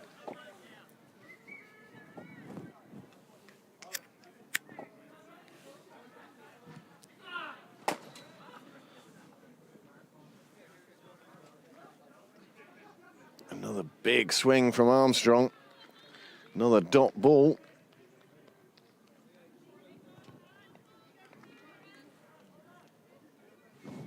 Well, as my regular viewers will know, our regular watchers,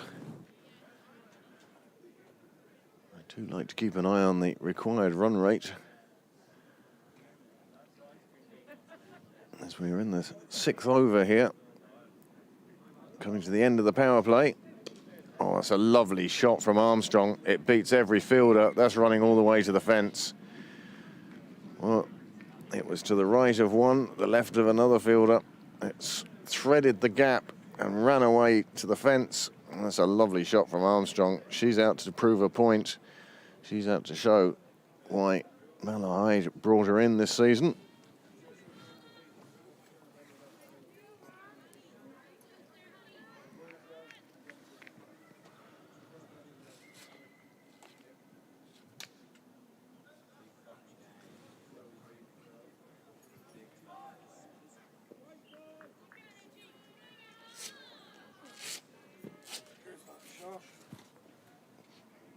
It's a lovely shot. Bat following through, being given a bit of room, using the levers and just pushing it through on the offside. Super shot, that.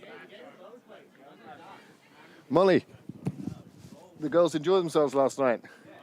Did the girls enjoy last night? You had 3 on the park. You had. Yeah.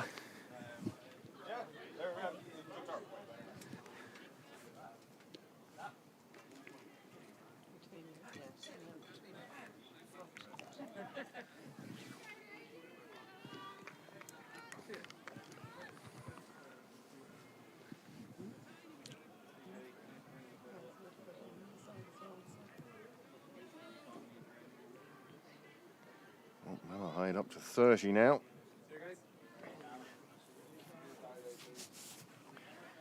Good night, Pooh. Not staying for another 3 hours training, no? Kerrison just keeping that one out.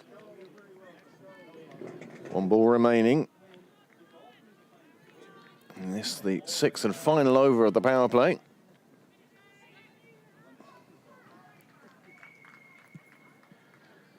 Well, the chance of sunshine seems to have slipped away again with the arrival of more cloud. I noticed the tag rugby are playing under lights tonight. It's that dark. Can't be easy to bat in these conditions. Well, that is the end of the power play. 6 overs gone. The score has moved on to 30 for 2. Bella Armstrong on 16. And Anna Kerrison still on 1. The required rate now. Well, here's one for the history books. The required run rate now is the same as the time it took Ben Johnson to run the 100 metres in Seoul in 1988 on drugs. 9.79. And that was before on drugs. That was before Usain Bolt came along and smashed everything with his 9.58. I remember for years and years the 100 metres record being 9.9. And it remained that way for an awful long time. 9-3. Calvin Smith. He, yeah. Possibly until Johnson.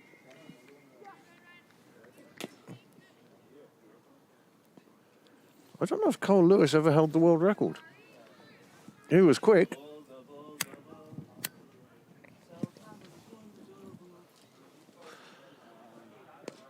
Oh, it's in the air. It's out towards Cal. Nobody's going to get to it before it hits the ground. And it's just a single. That's a good shot for a single. Bella Armstrong finds herself back at the non-striker's end early in the over. Kerrison coming in at number 4 today. Anna Kerrison, that is. There are 2 Kerrisons on the team today. This one's short, helped around the corner. Fielder there again. Will keep it just to the single. Zoe Bell taking up her usual spot on the fence. It's funny how over the course of a season you get to know which fielders like which areas of the ground. Dermot is always down there at the Werfield Road gate for the men's firsts. Zoe Bell always round by the fence. It's a spot her mother used to field. And here comes the rain again. I don't know if you can hear it.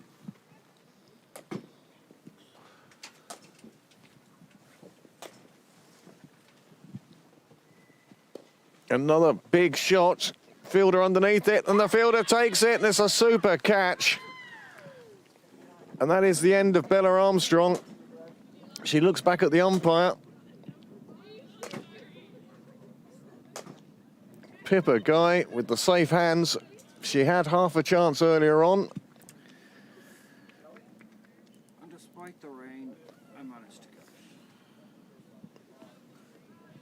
it. Bella Armstrong departs for 17.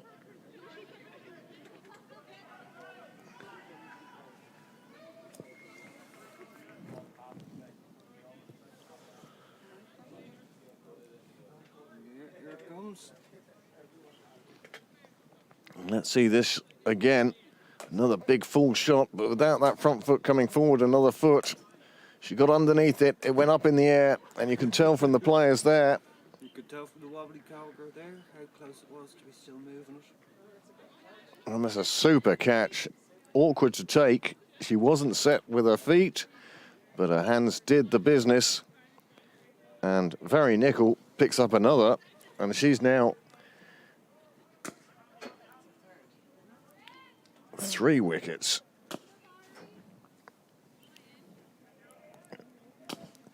Remember, she took 2 wickets with the first 2 balls of her spell, and now she's taken a third. One feels that Malahide are really going to struggle to reach this massive total of 166 for 2 that Pembroke had. That's going to be a no ball. It is fielded. Zoe Bell covering a lot of ground to get there, but that's definitely a no ball.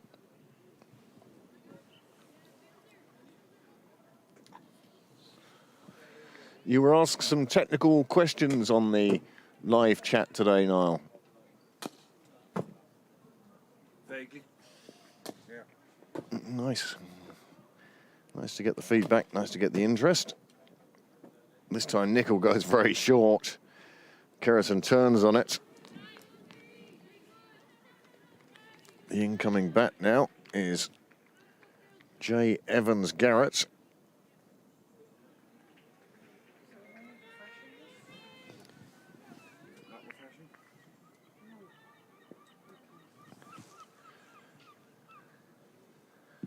At the end of this, after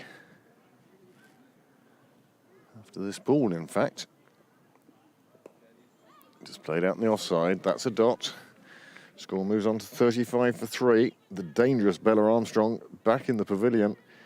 And that run rate has slipped above 10.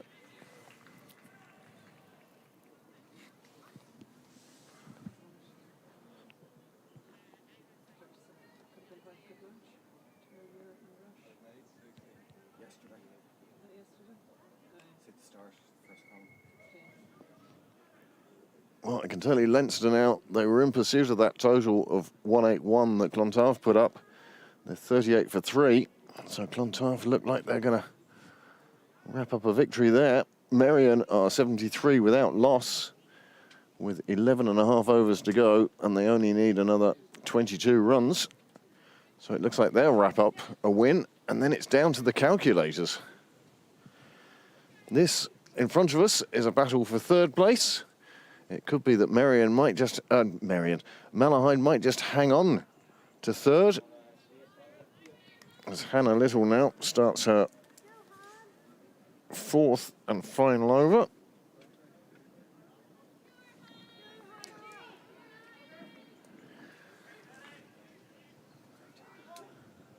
It is exceptionally dark. I think it's only the foretaste of what is to come tomorrow, unfortunately, for those of you who have tickets for the Ireland-India game. Could be a lucky escape for India.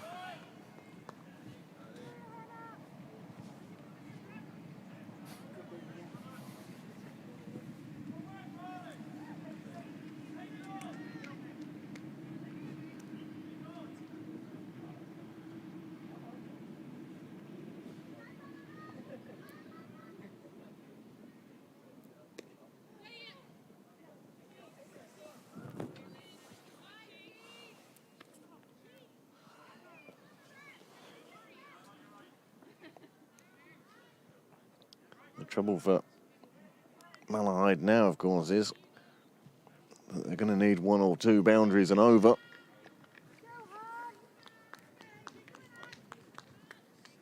And we haven't seen too many. And with the departure of Bella Armstrong, it's hard to think where they're going to come from. Evans Garrett now facing Hannah Little.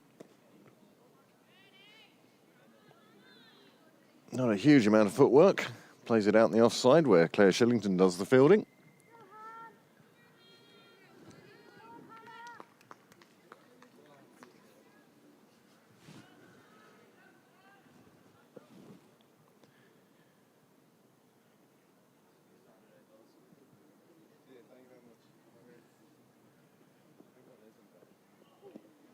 This one down the leg side, it will be signalled wide.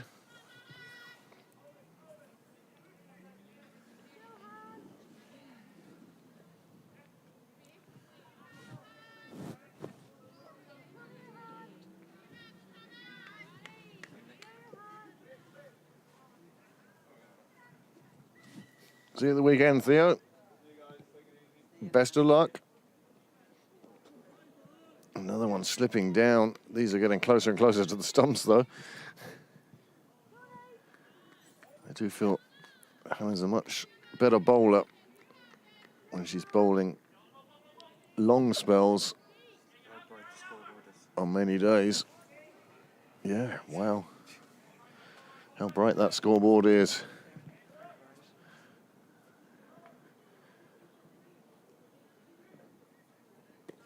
Again, very little in the way of footwork. Bat being held out to ball.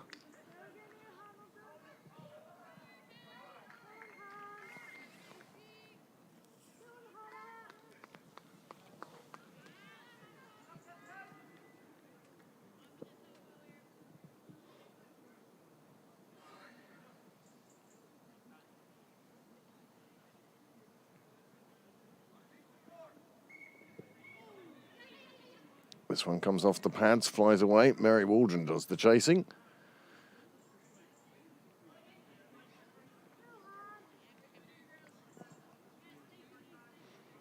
There was a French rugby player back in the 1970s, Jean-Pierre Rives. He used to dye his hair blonde so he'd be noticed by the selectors. But he was well known for the very beach blonde hair. Mary Waldron preferring to be noticed by the face guard she wears, keeping wicket. She's tried a few during the years. Unless I'm mistaken, I'm starting to hear precipitation on the roof again, and this time it looks a little bit heavier. You can see it on your screen. You can see the bats. What are they going to do? Which way is the wind blowing? It's not. Is everything staying dry? Everything's dry in here. I'm not. Well, the rain is coming down quite hard now, and it's hard to see how the umpires are going to... And they're not. They've taken the bails. Players all running to the left where there's absolutely no shelter at all because they've got to go and get the covers.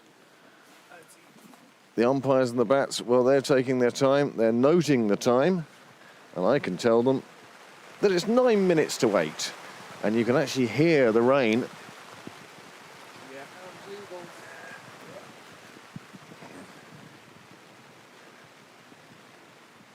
You can actually hear the rain coming down on the gazebo now.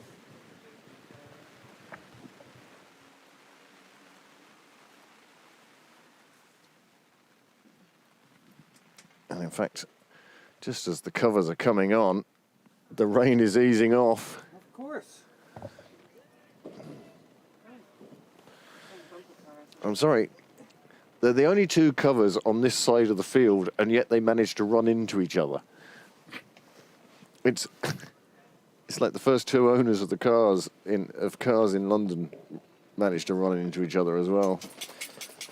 Oh, that must be Luna, because I can't believe Charlie can shake his head like that. Hiya, Luna. Hiya, Han. Well, the covers are going on. Headset. Very cool, isn't Very it? nice. You don't Oh, have to have the lollipop thing. I like yeah. this better. This is better because you can turn around and it's still giving the same Sure. volume chat. And it also has a microphone. The microphone is up there as well as there. Yeah, there's too much interference with the wind. That's why he's put this rabbit's foot on it. Yeah. I had different ones the other day with you, but it wasn't quite enough. And that's a ridiculously big one, but it's nearly works. I was getting too much of you. Now you'll be getting all of you. It's stereo. You could be. Oh, feedback time. You might as well turn something down. That's me. Let's turn me down. Unbelievable. Are you not blasting out doodles? No, not really. No, turn it's the not doodles blasting. down. Yeah, they're the headphones. Pick them up.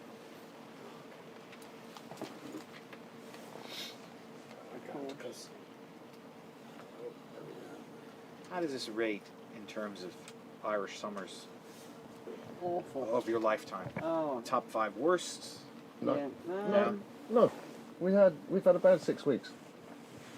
If you think how June was, Super. June was brilliant. Yeah. Half of July wasn't bad, and then it got very, very wet. Yeah. You can tell because how lush the grass is now. Usually at this time of year, we're sort of saying we could do with some rain. No.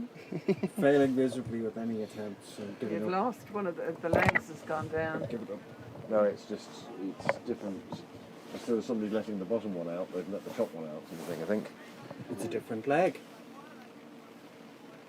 It's a totally different leg. It's a leg with a handle on it for some reason. Best summers? Probably COVID. Wouldn't Such that be is the way? COVID was good weather. Well, more people than just cricketers needed good weather that summer, so Yeah, it was, everybody. karmically it was the right thing. Everybody was out that summer. Yeah. But I fully expect us to have a great September. We normally get an Indian summer. Oh yeah, well that's the school exams set your clock by it. What was it somebody said the other day? I don't care what nationality it is, so long as there's a summer.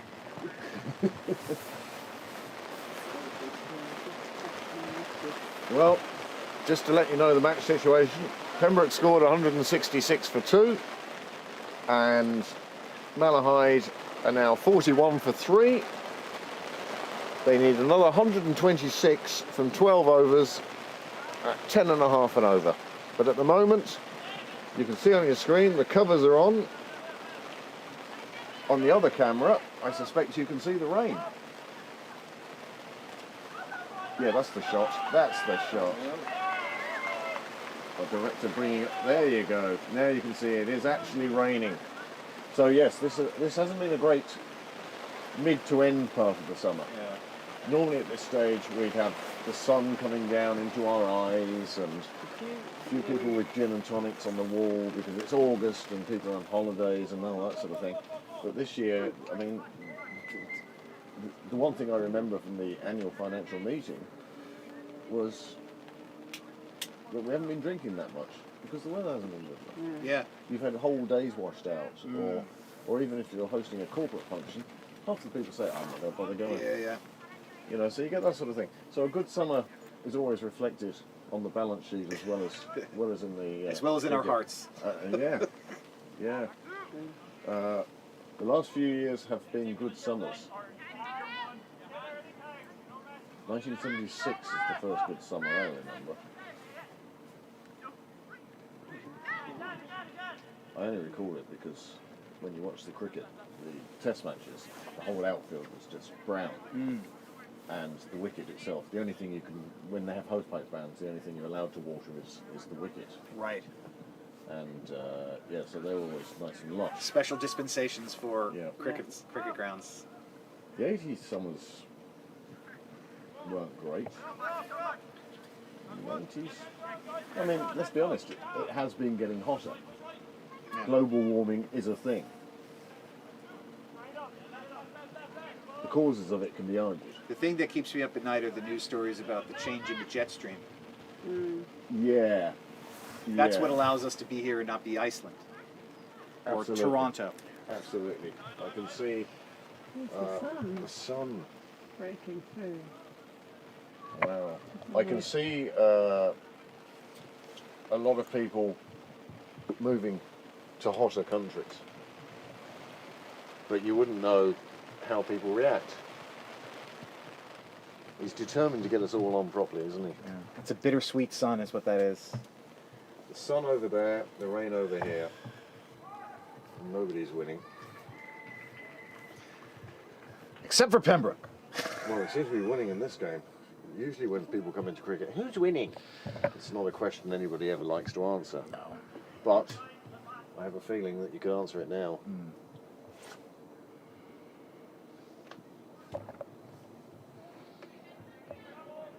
He's funny, isn't he? They're out. Oh, they're out. They're very out. You playing this weekend? If there's enough players for the fifths. I would have preferred to play with the sixes in Clontarf. But because I want to play there. It's such a beautiful ground. It is. But if we can't field the fifths, we can't field the sixths. So I made myself available for both. And where are the fifths? Castleknock. Castleknock. We were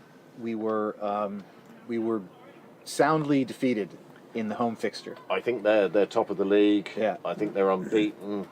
I think their bottom five batsmen probably haven't had a go yet this season. They're a good team. Yeah. They're too good for this league. But they deserve to be in a different league to us. But the David and Goliath story you're setting up sounds compelling. Absolutely.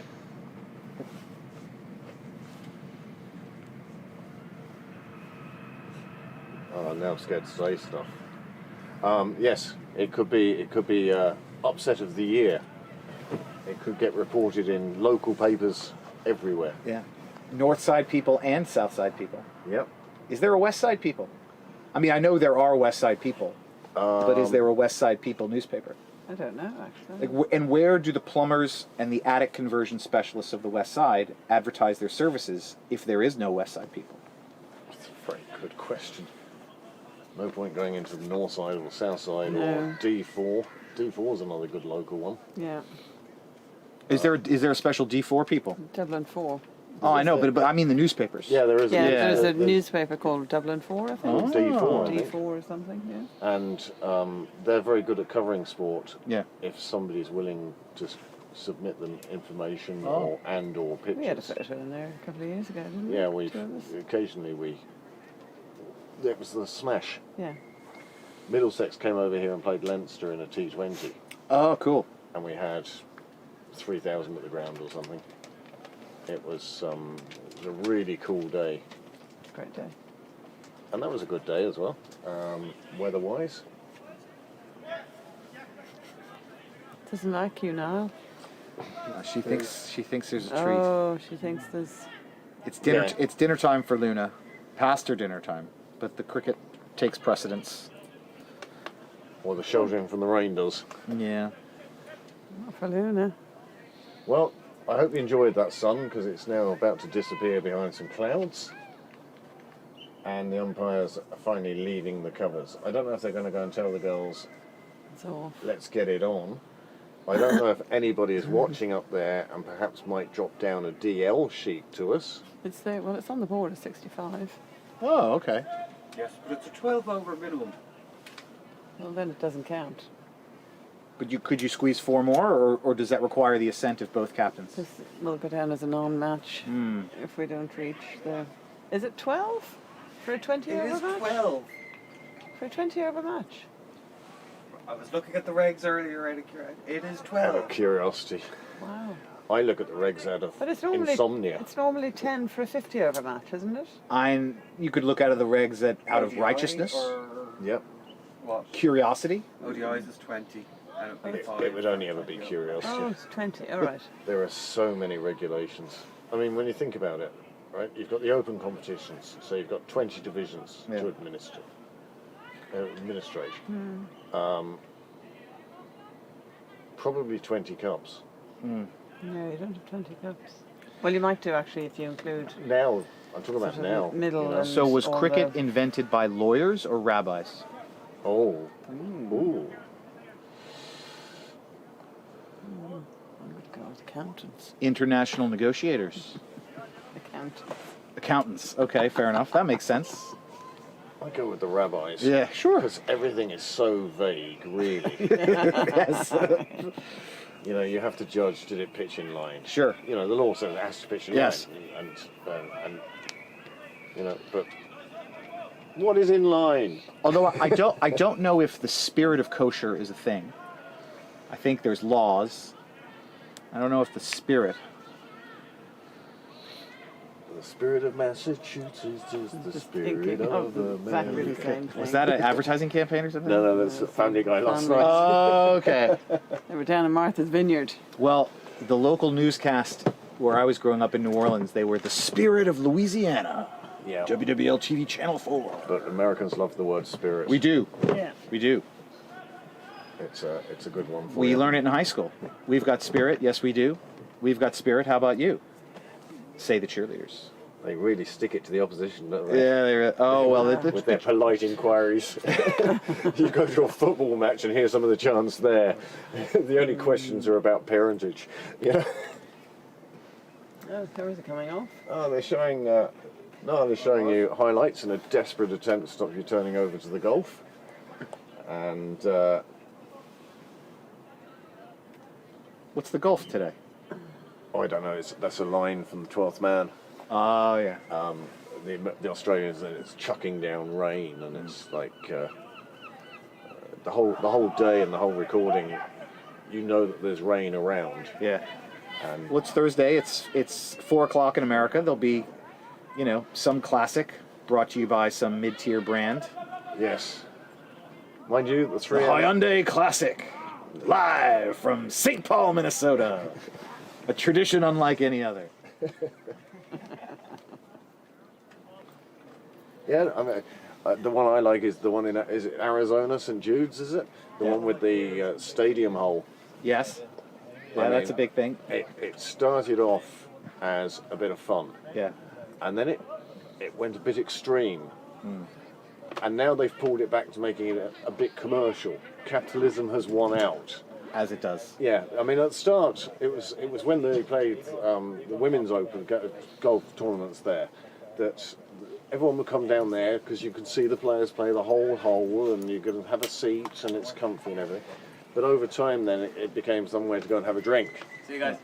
See you now. See you then. Bye-bye. And then there's 17 at the TPC Sawgrass in Florida. The which is island. With the island, yeah. Well, That's it's another not- stadium It's course. not an island, but that's another one that I know that course intimately, having played it 200 or 300 times on the Tiger Woods 2004, I think. You know, somewhere around there. Myself and Cohen. It was the coolest thing ever, and we used to spend every Thursday evening playing Sawgrass. I liked Sawgrass. TPC. Pebble Beach. In 2004, I would have been playing more Madden NFL Oh, I know. on a video game. I don't have the brain power or whatever required to operate a Okay. joystick. You know, it's the sort of Controller. the pat your head and rub your stomach thing for me. It's like press A and move the control. Which do you want? So I never really got into, and the one that really disappointed me, and it was only because technology was so young, was I got a driving game and I went and bought a steering wheel and pedals, thinking this will be like driving a car and I can enjoy that. But of course, on PlayStation and everything, you're either accelerating or braking. There's no cruise control. So you have to learn how to be subtle. And I'm not subtle with my hands. I can see you gesturing. Yeah. Now everybody thinks I'm doing that. So, yeah. No, it was... computer games kind of passed me by. I was too old. So, yes, thank you very much. Our reporter around the grounds just pointing out to me that Merion are victorious by 10 wickets over Phoenix. Only 4 wickets falling in the day, and only 192 runs being scored. But Merion have come out with a 10-wicket win, and that puts them in contention for the league.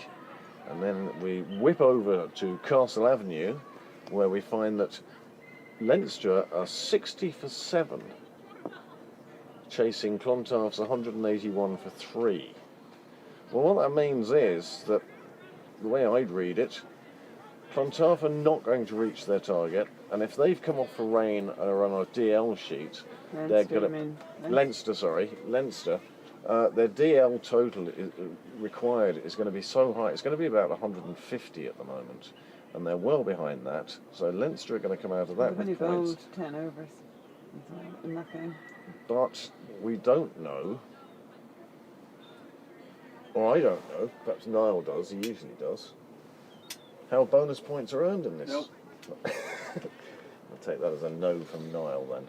I used to know. But Somebody was talking about percentages earlier, so I have no idea. the women operate on percentages and the men operate on points. Yes, the men. Because we used to operate on points and the men used to operate on percentages. Yep. And then we swapped. We just swapped. We thought it was a Different- better idea to And on operate that on note- percentages. Different reason. Back to the action.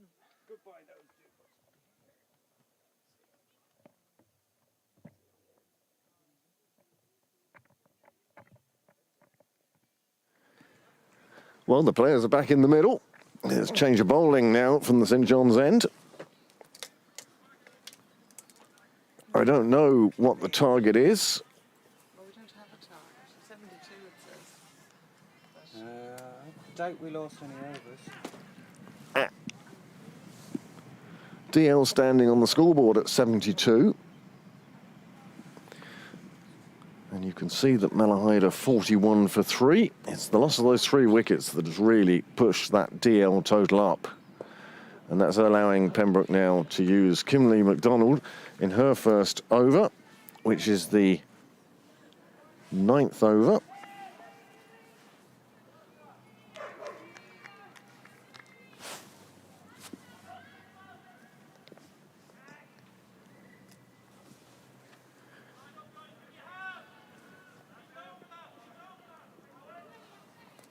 As well as DL being quite high, of course.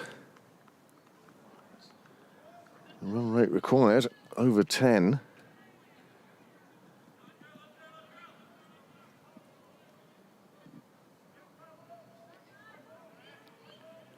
Malahide can slowly creep up on that DL total if they don't lose any more wickets. But every wicket they lose will cause a big jump in the number. 11.5 overs to go now.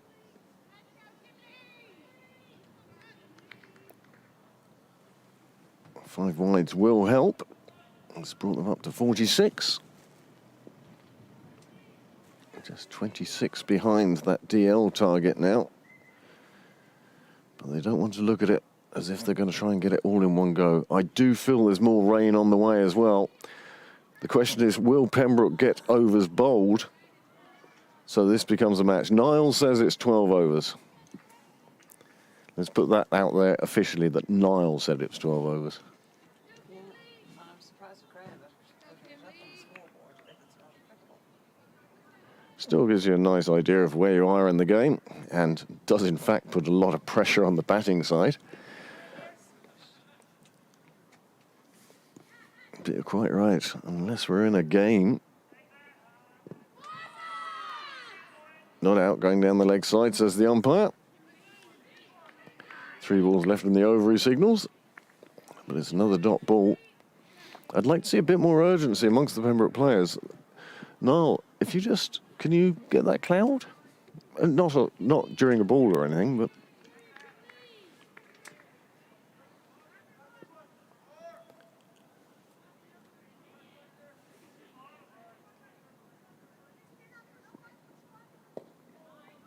That's well bowled. It's another dot ball.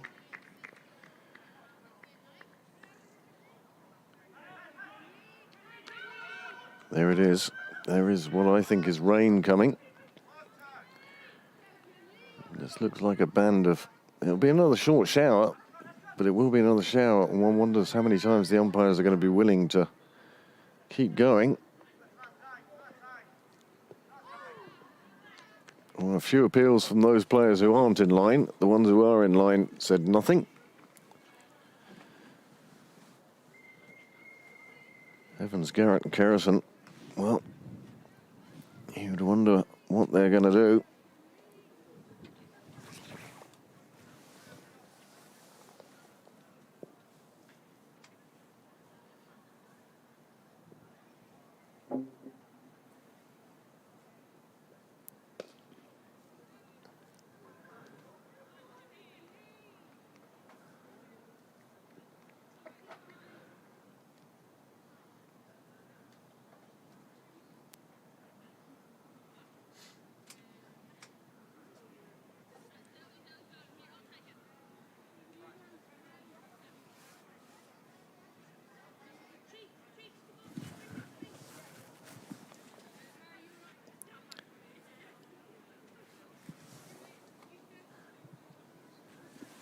Found Graham yet?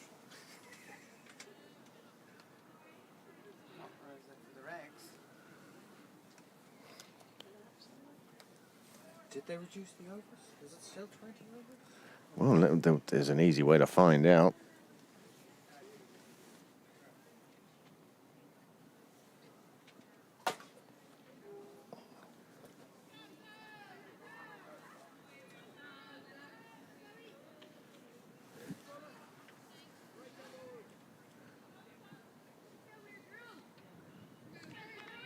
I think this is a smart move, bringing Zoe Bell on.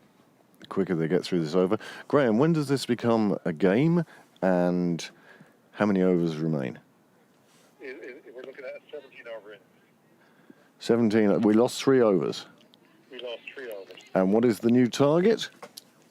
The new target, oh yeah, I should put that up actually, sorry. The new target is 147. Target is 147 off 17 overs. That's what's... Yeah, and the DL at the moment is showing for the end of the 10th over.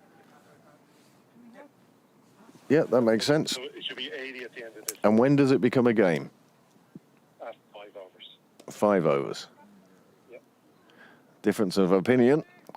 Thank you very much. Oh, okay. We'll go with you. I'm happy to go with you. I believe you, but the other bloke here, he thinks it's 12 overs. Okay, I don't know. To be honest, I don't know for sure, but they seem to be happy at the moment. Let's hope we get through to that 17 overs. Thanks, Ram. Yeah. Talk to you. Bye. Bye. Graham Mooney, our scorer tonight. A man who should know a few things. He's done a magnificent job this season. I think he's actually scored or umpired more games than scored runs this year. Possibly.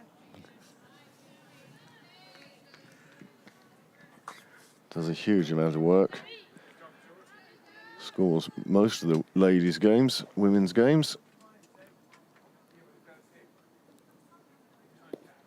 That one just pushed out on the leg side.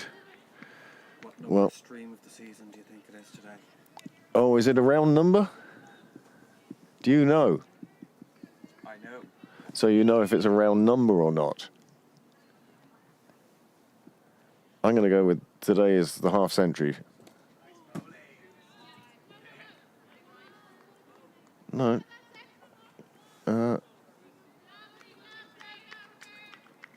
Yeah, I'm going to go with 50.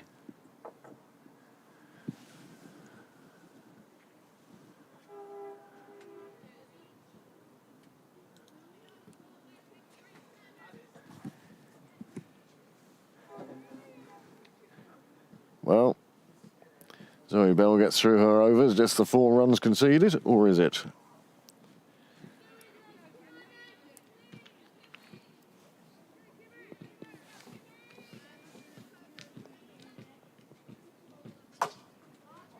Oh, in fact, Graham had in fact sent me a message on WhatsApp.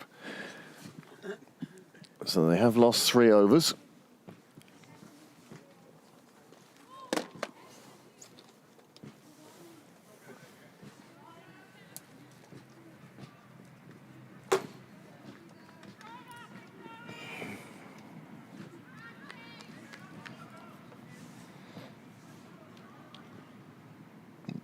You can tell us what it says. No, it doesn't actually say when DL comes into play. Probably don't. Oh, you're on. It just says It'll be about- lower down, I think. I can hear the rain. I can hear the rain.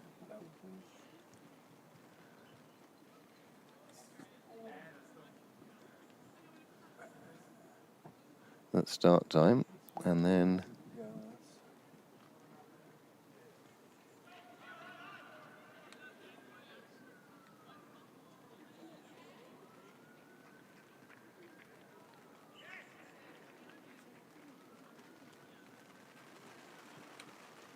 Length of innings, no. Length of innings. Interrupted match, I think. sorry about this. I don't know what the delay in the middle is. The rain that I was forecasting has arrived. You can hear it bouncing on the roof here. Yeah, 12. Remember? The number of available overs may not fall below a total of 12 overs per innings.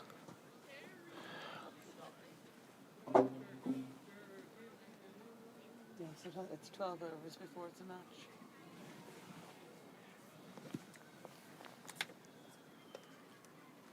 There's Dougal. Why are they talking light? I'd say they're talking nice. I'd say they're talking rubbish. They're shaking hands. They've decided to finish. It is too dark. It is raining. They want to protect the wicket. And A null and void match. Basically. this goes down as null and void. Yeah. Do you think they know that? I don't know.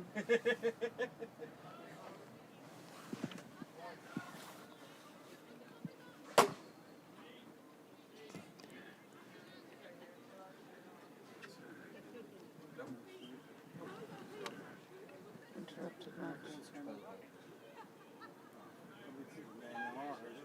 With at least 12 overs bowled. Okay, Noel, you win. Yeah, there's 12 overs. So it's null and void. They have to get, if the innings of the side batting second is suspended, which it is, with at least 12 overs bowled, and it is not possible for the match to be resumed, then you go to DLR. Yeah, that's. Or they can reply score. No, no. So it's null and void. Okay. Well, thank you very much for tuning in. None of it mattered, none of it counted. Oh, goodness me. Shane?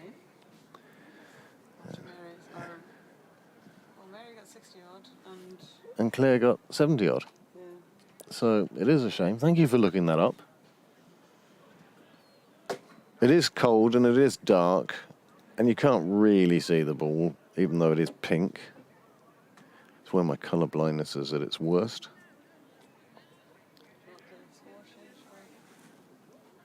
Do you want the score sheet? Yeah, we'll go through the match. I was going to say, if you want to go up with the batting team 1 first, we'll go through take everybody through the match before Niall throws up all the highlights. Well, I just showed them. I don't think I've any new ones. Well, Pembroke elected to bat after winning the toss, is the information we were given. Claire Shillington and Mary Waldron, well, they put on a very good partnership. Their partnership was worth 116. And then when Claire Shillington was left a bit of a gap between bat and pad, as you hear the rain now come chucking it down, and Claire was bowled for 74. Isabel Jennings came in and hit a runner ball. A nice little knock she had too. Glorious 4 sticks in the memory. And then Emma Mulling came in for the last ball and she scampered down the other end and she got her 1 not out. There were only 10 extras and much credit to Malahide for that. We've seen some games this year where the number of extras has been 4 or 5 times that. So to see a side bowling 20 overs with just 10 extras, an absolute delight.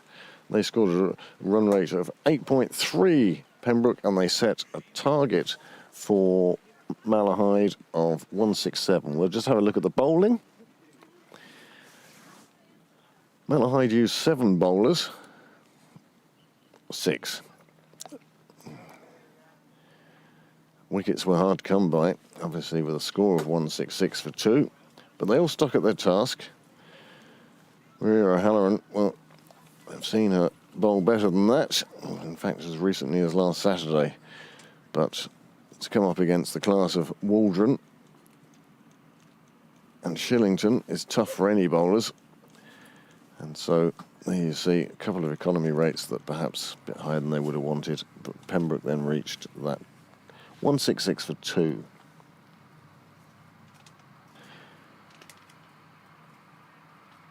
Malahide then. Well, this is the curtailed innings. Covers are coming on, and I suspect they ain't coming off again. Bella Armstrong, well, she was the star turn. A couple of lovely shots in her 17, but then Pippa Guy making a bit of ground and taking a super catch. Wasn't really properly set for the catch, but managed to hang on anyway, to the delight of her teammates and the delight of the bowler. Beth Deacon had already fallen. She'd lofted, punched a little drive on the offside where Claire Shillington took the simplest of catches. And that was 2 in 2 balls because, or it was to be 2 in 2 balls, as Sarah Condren got a first ball up, just missing a straight one from Very Nickel. And she was on a hat-trick, but that hat-trick ball turned into a wide down the leg side. Anna Kerrison and Juliet Evans-Garrett, well, they stuck around for a while. They came together when the score was 32. They saw it up to 55 for 3, when finally the rain defeated the game, defeated Pembroke, and this game will be null and void. It won't appear in any records. Malahide were going along quite nicely at 5.4. They were putting down a good sort of base there, but they're certainly helped once again by that 19 extras. Bugbear of mine, I know, but that's over 10 overs. So double that for 20 overs, 38. Malahide only gave 10. There's a 28 run difference there. We'll just have a look at the Pembroke bowling. We saw a number of different bowlers used at the end, as Pembroke realised that the game was really moving away from Malahide. Annabelle opened, captain of the seconds, promoted to first team opener, and she did very well. Unlucky not to take a wicket. She always causes problems with that very distinctive delivery that brings the ball back into the batsman. But she conceded 11 runs, same run rate as Hannah Little. She conceded 22 from her 4. But Very Nickel, star of the show, first 2 balls of her spell, taking 2 wickets and then picking up a third later on. 3 for 8 off 2 overs. And I'd say Kim Lee McDonald and Zoe Bell both enjoyed just getting a bowl tonight. That's the women's last game of the season. They will finish 4th in the league, I suspect now, behind Malahide and behind the title deciders between Clontarf and Merion. Merion looking to do the double. So when we came off, DL was ridiculously high and only going to get higher. That tells you the result there, and that just isn't true. Pembroke did not win by 111 runs. This game is null and void, not having reached the 12th over, as per the regulations that Niall, myself and Amanda read through. No game tomorrow. Saturday sees the first here. It also sees the reunion dinner. Johnny Bell has organised a function for that day with plenty of old players and old friends coming down for the night. We look forward to welcoming them back to their home. Rain coming down heavier now, and I think it's time for us to say goodnight to you so we can pack up and go home. Thanks for tuning in. We'll be back on Saturday with the first 11 versus North Kildare as Pembroke's pursuit of the championship goes on. So thank you very much for joining us this evening. We hope you enjoyed the broadcast, such as it was. We had a nice little chat in the middle, and we'll talk to you again soon. Thank you and good night.